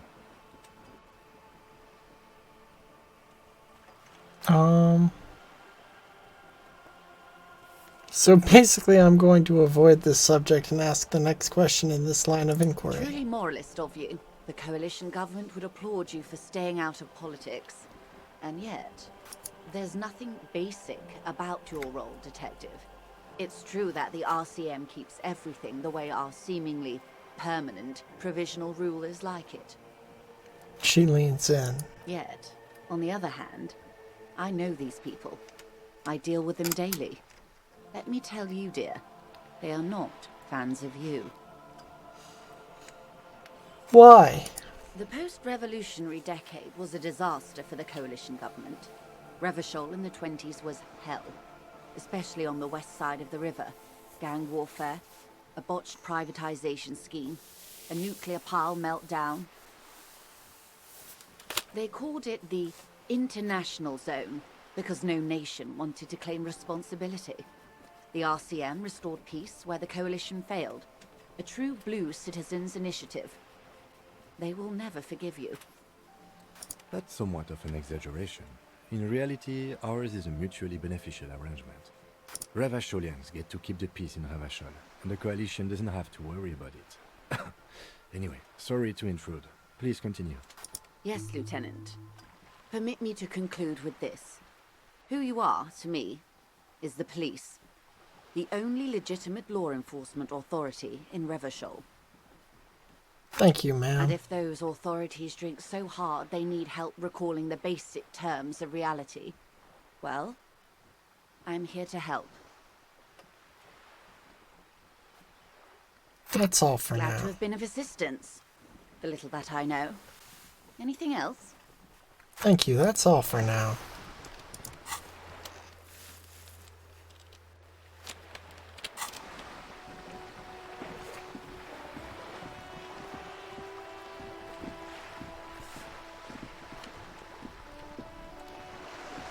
Yeah, I figure that tomorrow, day 3, I'll be busy doing stuff in the whole extra area that will open up.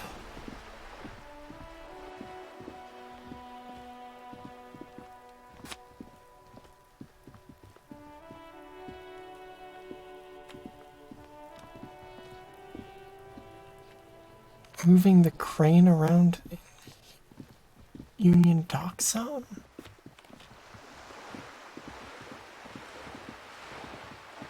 I don't think so.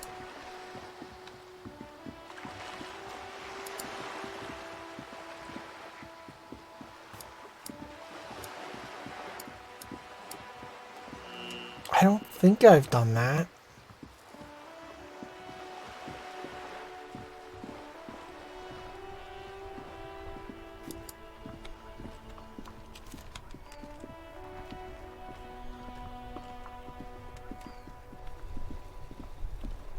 I don't even know how to do that, in fact.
Oh.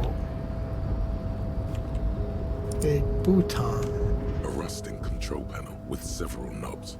2 buttons marked Marsh and Arrête are faded with use. It seems to control the large crane above. A container is attached to its hook block. Marsh. On. Arrête. Off. Marsh. With a loud grind, the crane shifts overhead, moving a massive metal container through the air.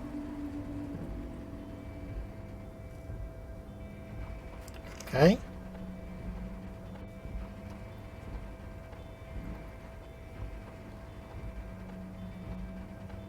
Neat.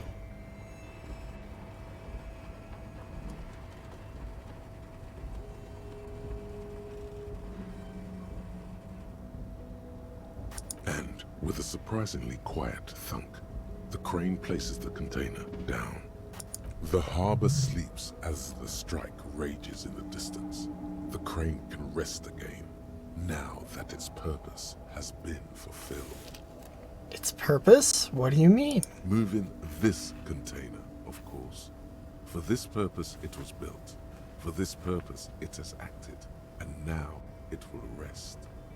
I can't see how that was worth the ruckus, except for seeing the crane in action, which I admit was satisfying. Press array. The crane does not return to its original position. It does not move at all. Leave.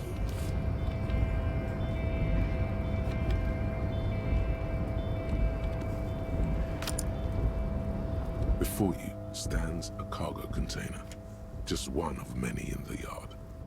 Lieutenant, I think there's something special about this container. You do? Because I don't. What? Why not? There are a million containers here. Why are you fixating on this one? It was hanging from the crane. You just picked one out because you wanted to interact with a cargo container. We are not here to interact with containers. We are here to talk to the Union, right? From the door. To turn the handle, to no avail.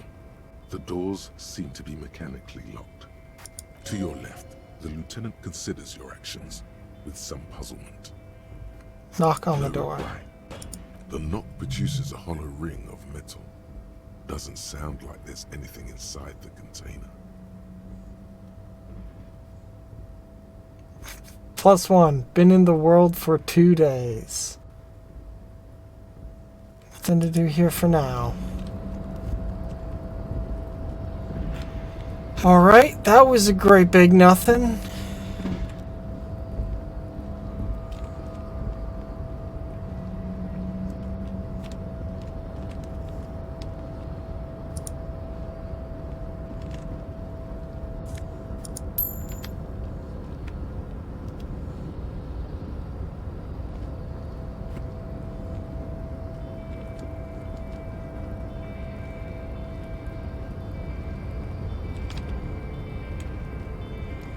Yeah, I guess I now have a check to try and talk a door open.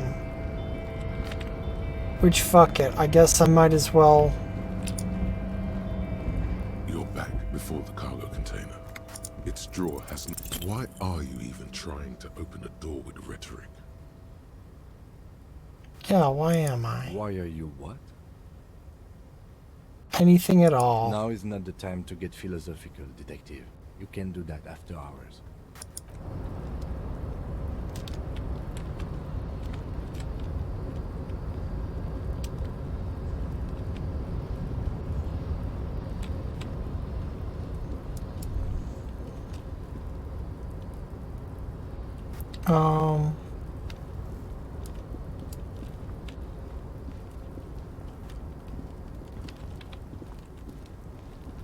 Kim said that I needed to do that tomorrow. Kim said that we'd be going and talking to Johnny New York tomorrow. So... The file cabinet stands steady as ever, and the unlocked drawer slides out to greet you. Force yourself to go through the folders. Whatever's hidden here is hidden well. Concentration isn't enough. Only a trained accountant with a background in logistics would be able to really make sense of it. However, there is a little handwritten note stuck on the side of the drawer. Look at the note. It appears to be a to-do list written in large, uneven capital letters. Remember, Leo, Everard's shoes, special whirling borscht, water Everard's plants, sweep office floor, more banners. All items on the list have been crossed out and the note itself is crumpled. Look, Kim, a to-do list with errands for Everard. One of his aides must have left it. Nothing incriminating here. The special borscht seems a bit odd in the list. Close the drawer. Slides shut smoothly.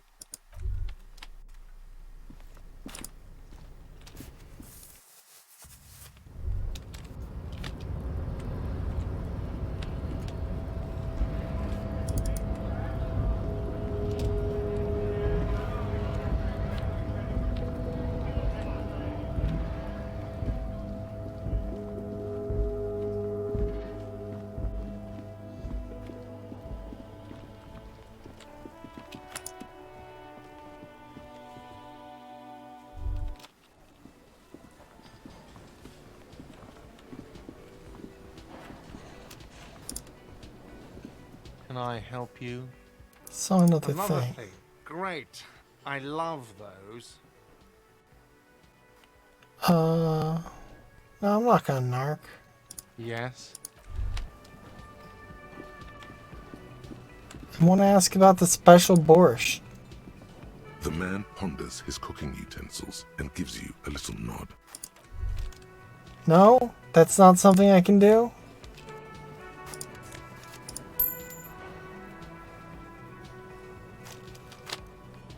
Okay, I thought that was gonna be something, but I guess not.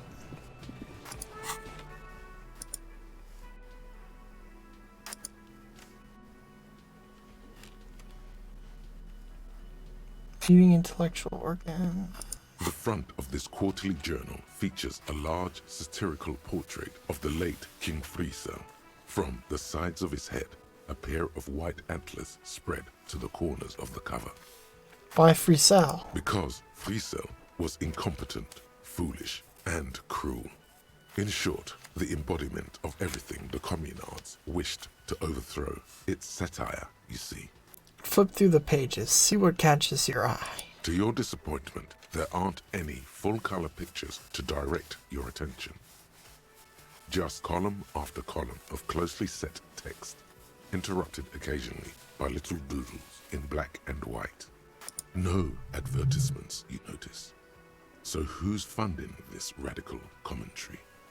After rifling the pages with your thumb several times, you return to the table of contents.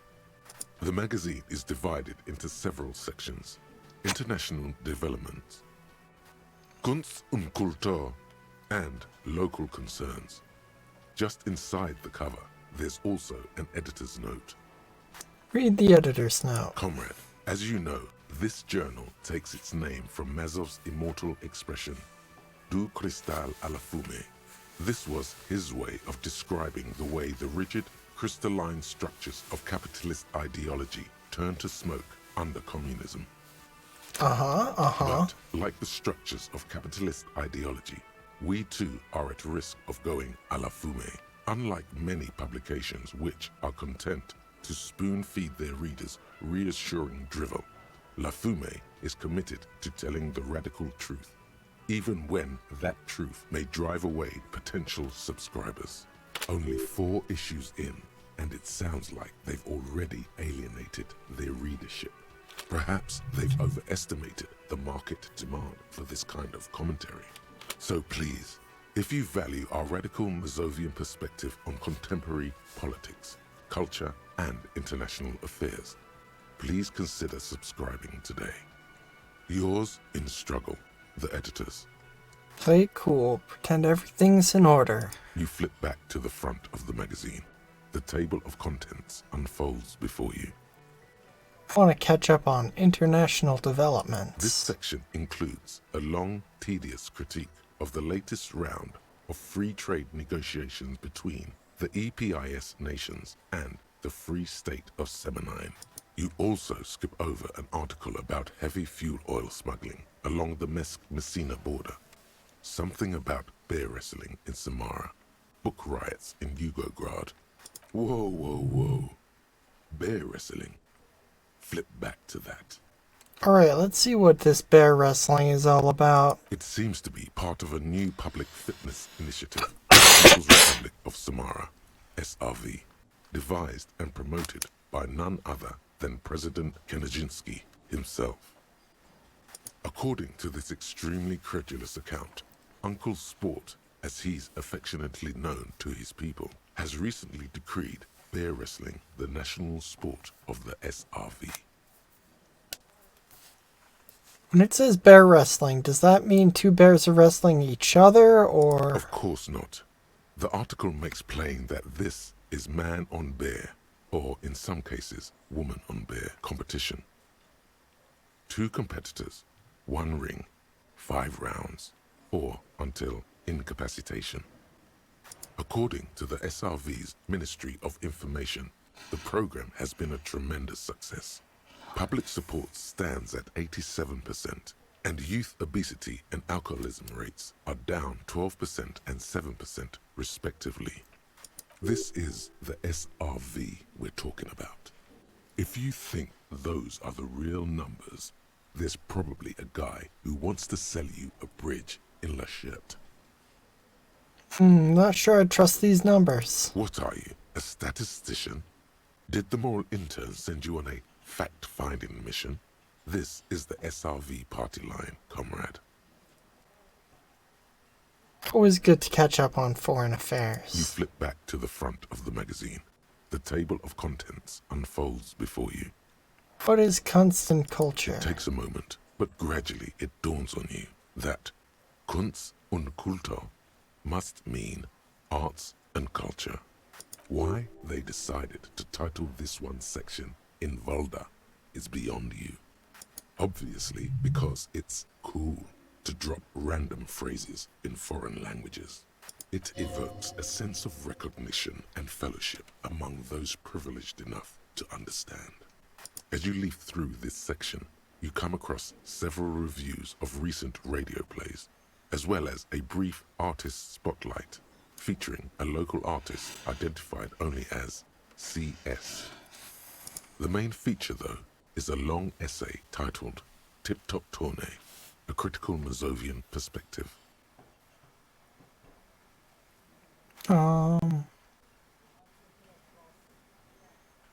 Okay, I'm bored with this.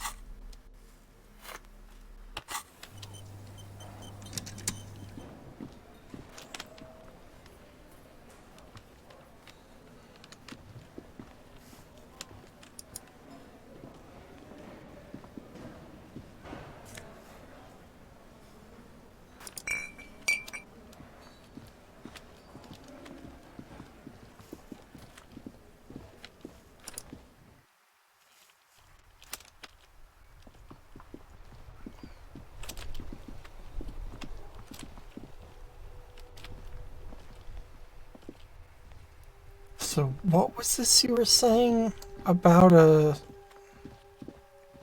intercom? Broken fence. And a broken fence. This? An old call box with a matrix of push buttons lists all the companies in the East Delta Commerce Center. East Delta Commerce Center? This must be the name of the doomed commercial area.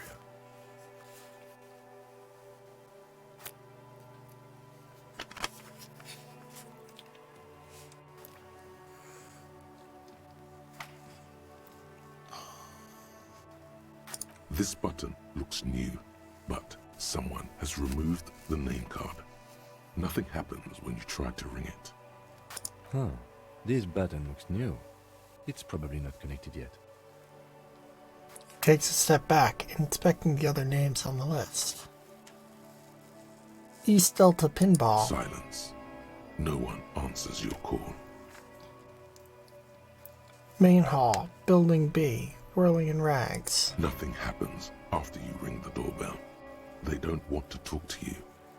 Revachol Ice City. Silence. No one answers the doorbell. Fortress Accident, SCA. Silence. No one's home at Fortress Accident. Slipstream, SCA. You hear static from the intercom speaker. It sounds as if someone has picked up the receiver, but isn't saying anything. You can almost hear them breathe. Hello? Is anyone there? Yes, hello. This is Tricentennial Electric. This is a woman's voice, crackling and fragile through the static. Have you come to place an order? Wait, but what happened to Slipstream SCA? There's no Tricentennial Electrics on the list. Hold on, Tricentennial Electrics? I thought I was calling Slipstream SCA. My God. The lieutenant exchanges a look with you. Sorry? It's you. My God. I didn't think I would hear your voice. She must be mistaking you for someone else. No, something's wrong here. Are you sure she's talking to you? Do we know each other? Michelle, just please. She stops and you can hear her breathe heavily. Her breath is distorted by ancient static. Why did you even call? I don't understand. You've been gone for months. I thought you didn't care. Hold on, tell me what's going on. What did I do? Ever since I came to work here, it's been different. As if my mind's been wiped clean. A spot of static overrides her words. When she speaks again, it sounds like she's submerged. It's so nice. It's so nice to be able to finally forget. Forget about what? She sounds like she's about to cry. Hello? She doesn't answer. You said it was nice. What's so nice about forgetting? Silence. The only thing you can hear now is static and waves washing ashore on the bay.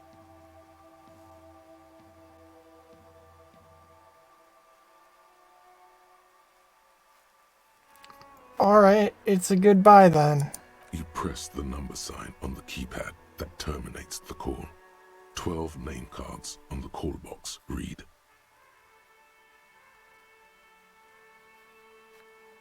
Fabron's Taxi. Looks like someone has melted half the plastic off with a lighter. The doorbell doesn't work anymore. Emma's Fashion Wait Atelier. for a minute or two, but all you get from the call box is silence. No one answers the call. 24-hour window. You ring the doorbell, but nothing happens. Artemitep's Boxing for Young Athletes in Gym. All you hear is static, but no one answers the call. And Andro Orlando Hare SCA. You ring the doorbell, but no one answers. Main Hall, Building A. An off-key melody starts playing after you ring the doorbell. Then a woman picks up the receiver. Kuno, please stop calling here. Grown-ups don't have time for your stupid games.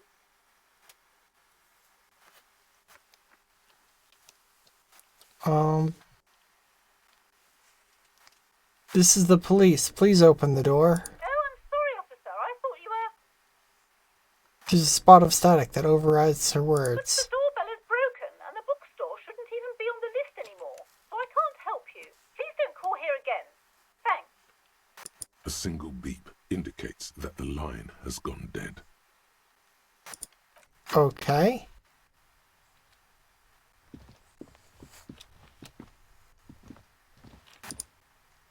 An old East Delta Commerce Center. This must be the... Whatever she says, it can't hurt you. You're a different person now. Stronger, healthier, and... Alright, maybe not healthier, but it's a bonus that you've drunk so hard you can't remember any of your past relationships. Oblivion's the ace in your corner. Call her again. There's a light buzz as you press the doorbell, waiting for her to answer the call. It's cold outside, and you can hear the wind blowing into the speaker. There's the static again, whispering like a seashell pressed against the air. Yes, hello. This is Tricentennial Electric. Have you come to place an order? Can you let me in, please? I need to get inside the building. My God. Here come the bad vibes again. Relax. Distance yourself from it. Please don't hang up. I just want to explain myself. It's you. My God. I didn't think I would hear your voice again. Wait, is she... Didn't you already say that the last time we talked? Michelle, just please. Even her breathing, the way her voice drops when she finishes the sentence sounds exactly the same. Why did you even call? I don't understand. You've been gone for months. I thought you didn't care. Doesn't matter what I say, you're just going to continue, right? The voice from the intercom doesn't answer, but you can hear her breathing. Wind blows into your microphone again, crackling and echoing in the box. Thank you. Now tell me, who's responsible for this joke? Ever since I came to work here, it's been as if my mind's been wiped clean. Say nothing. It's so nice. It's so nice to be able to finally forget about you. And then it hits you. You're recording. She tries again not to cry, and still doesn't succeed completely. Her quiet sobs sound old and distant, as if her voice is being played off a wax cylinder. Real or not, your mirror neurons react. It feels painful to be listening to this. Just a recording. And here I thought... Her sound melts into the static from a long-distance phone call. From time to time, you can hear people talking in the distance, but can't make out any words. This is where you hung up the call the last time, but the recording is still going. Keep listening. A phone rings in the office with an old-fashioned chime, and someone walks by in a pair of heels. The static is like a warm blanket wrapped around the sounds. Is anyone there? No one replies, but the static grows stronger like rainfall. Then a female voice speaks out, completely different from the one before. Glorious and total somehow, crawling inside your head. Her words are too cold to comprehend. She smells of sodium lights and rain streaks on car windows. Eyes like pilot lights watch your shape in dark hallways, guttering. So... Strange alien thought pattern ends. Lieutenant cuts in, inspecting the intercom. It was a recording trapped in the circuitry from some ancient tenant. This sometimes happens. Shall we conclude here? We have other mysteries to solve. Wait, a recording trapped in the circuitry? Mm-hmm. I don't have time to explain it to you right now. Maybe sometime later. Something weird just happened to me. Don't take this the wrong way, but during our short stint working together, something weird is almost always happening to you. That is true. Leave.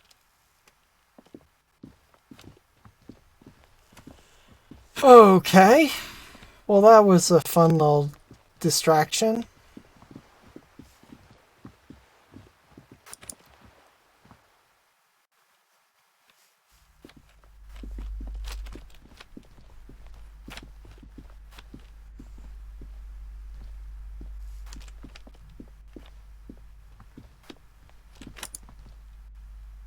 The plaque on the shelf reads, Biographies of Famous People. You see a large variety of names, none of which ring a bell. Look through the display of Browsing books. through all the books with all their names makes your head spin. None of these seem important or relevant. It's all just vapid egoism. Suddenly, a particularly odd title catches your eye. It reads, I think you can go to sleep at 9. Love Story of Jacob Irv and Alfie Delatraz by one Cecilia Averbrook. What's it about? High-Speed Love chronicles the romance between two of the finest tip-top tourney racers in history. One of them is the madcap driver, Jacob Irv. His blonde mane graces the cover. Next to Irv's life story, you see a slim biography of an Occidental rock star called the Anti-Star. He's famous for shooting morphine into one of his eyeballs and cocaine into the other. Oh, I hate that image. Next to that, Rivasholian radio personality Guillaume Bevy stands in front of a rundown drug den. He's a permanent fixture on Channel 8, reporting on real-life crime and ruining cops' days. I really must insist you buy one of the books. Reading them is not for free. Do still browse though, but not too long. She understands she has erred against the customer and immediately corrects course. I'm sorry, I did not mean to rush you. You are browsing. Go ahead. Take your time. Time is commerce. I read like 1 or 2 of the old case files. Storekeeping, anything of note in the shelf? I would say The Greatest Innocence. Yes, most certainly. It's an important educational tool, delving into the depths of history, religion, and their relation to innocentic power. Who or what is an A innocence? very influential historical figure. But surely I don't have to tell you that. You're a law officer, and law officers have at least some education. The book is also very daring. The author aims to re-examine the universal understandings of the innocentic system, creating a fresh vantage point and a shift in the tired order of things. So you recommend it? Certainly. It's prudent for a person to have at least an elementary understanding of history and society. Imagine the chaos we'd be in otherwise. You feel like you should get this one. Definitely. It's important somehow. There's something personal inside. I'm interested in The Greatest Innocence book. A true cultural touchstone. Enjoy the read.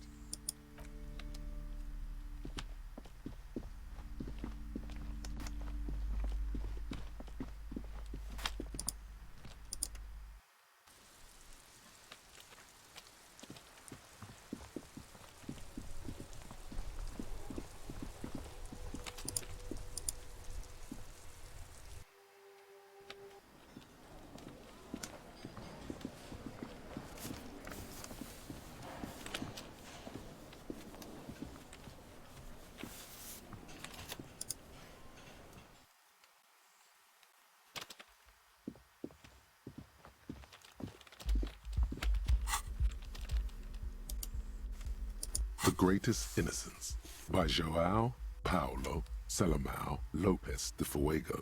The book is large and heavy. Crack open this immense tome. Browsing through the various chapters, you try your best to understand the ceaseless overflow, the sprawl of names, dates, places, events historical. Most of it ends up as a twisted mass of facts inside your brain. Your educational survey is done. Did you catch any of that? No. Oh well, it's pop quiz time. Let's see what you've learned. This might take a few minutes. You ready? Sure, why not? That's the spirit. Here we go. Question 1. Who was the first innocence? Dolores Day. Dolores Day. Incorrect. Dolores Day was the innocence of humanism, internationalism, and the welfare state. She codified parliamentary democracy and created modern institutions. Among these, the moral intern, she was powerful and beautiful on all her icons. Her colors are silver, white, and apricot. And when you think her name, Dolores, stomach acid rises to the back of your throat, and it hurts. You see a flash silver, a wreath, an airport bag. and blonde hair. You don't know why. Another choice, perhaps? Steer clear of this one. There's something terrible about this one. What? A strange sensation of loss. When she left the earth, the dust, and the ice, and the humans. That is unimportant to the quiz. Stop thinking about this. Yes, the quiz is impersonal. No need to rouse sensations in yourself at the mention of Dolores Day. Who was the first innocence? It wasn't Dolores Day. Sola? Incorrect. Sola was anointed during the previous century and even lived to see the current one. She was an urban planner who spoke her mind and largely left Can you history see to my its own eyes devices, glazing over? encouraging people to excel on their own rather than prescribing to a deified model of history. I thought it would just be like, an anti you read a book, an hour passes. Sola resigned after an assassination attempt by a Yugo nationalist who blamed her for not taking the side of the left during the turn of the century revolutions. Innocences don't usually resign. Care to try again? Paracarnassian? Correct. Nothing much is known about him. It's not even clear that he was a he, but Franco Negro presumed as such and called him Pius. He's depicted as a young man with molten gold pouring out of his mouth. This isn't even particularly It's said he invented speeding God through and time. equality of men before God. He also introduced the gold standard as a way for measuring people's love for Aurum. As the first innocence, he declared that there should be more of those like him.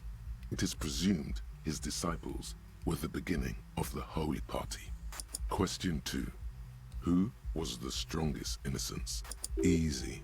Everybody knows the answer to this. You, me, anybody.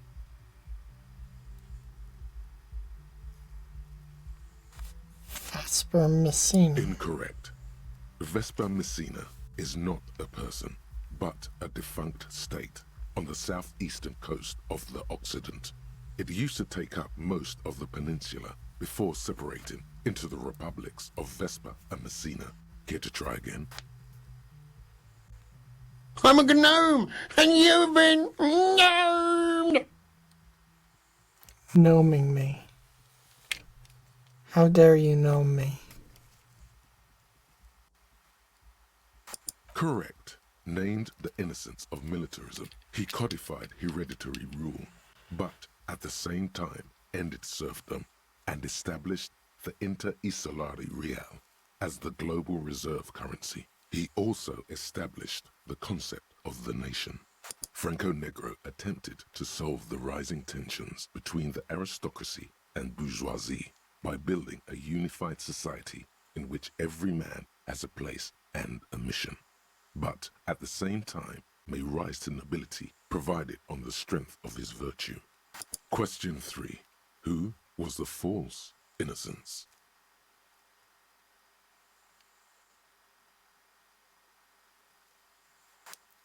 Erno Pasternak. Correct. There have been a number of counter or false innocences, some assumed to have innocentic qualities, some who just thought so themselves. Occasionally, they have the support of a faction inside the ecclesiastic organization, and accusations of foul play have arisen. The most famous and important of these was Erno Pasternak. He was into torture, despotism, hymns, cannons, and world conquest, but got defeated and humiliated by Stepan the Despicable of Kedra. Final stretch. You've come so far and learned so much. This is the most important one. Question 4. Who was the greatest innocence? Didn't we already answer that one? The most precious to humankind.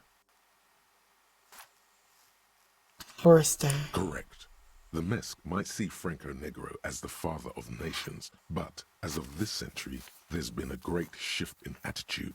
Dolores Day has become widely regarded as the greatest innocence, a most radical change to the whole fabric of the world. Everything from inter-isolary travel to the connected world to 3 consecutive scientific revolutions can be traced back to her. Every decade that passes, she seems less human somehow, and more beautiful. Congratulations on finishing the test.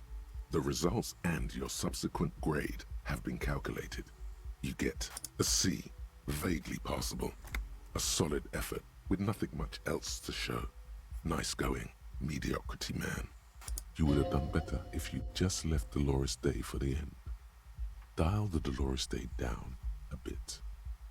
Damn you, arrogant book. What's going on with you? This book is unfair. Okay. Lieutenant stares at you, his visage unflinching. You are shouting at an inanimate object, like a real weirdo. No wonder you seem to have trouble with the right answers. Man, something's weird about this book. You should do something fun instead. Rock out. Forget about it. Put the book away. Okay, that took up less than an hour.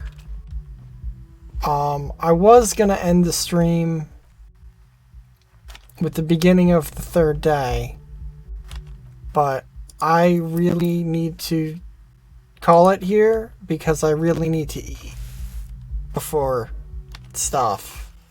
So we're gonna do that. So thank you for watching.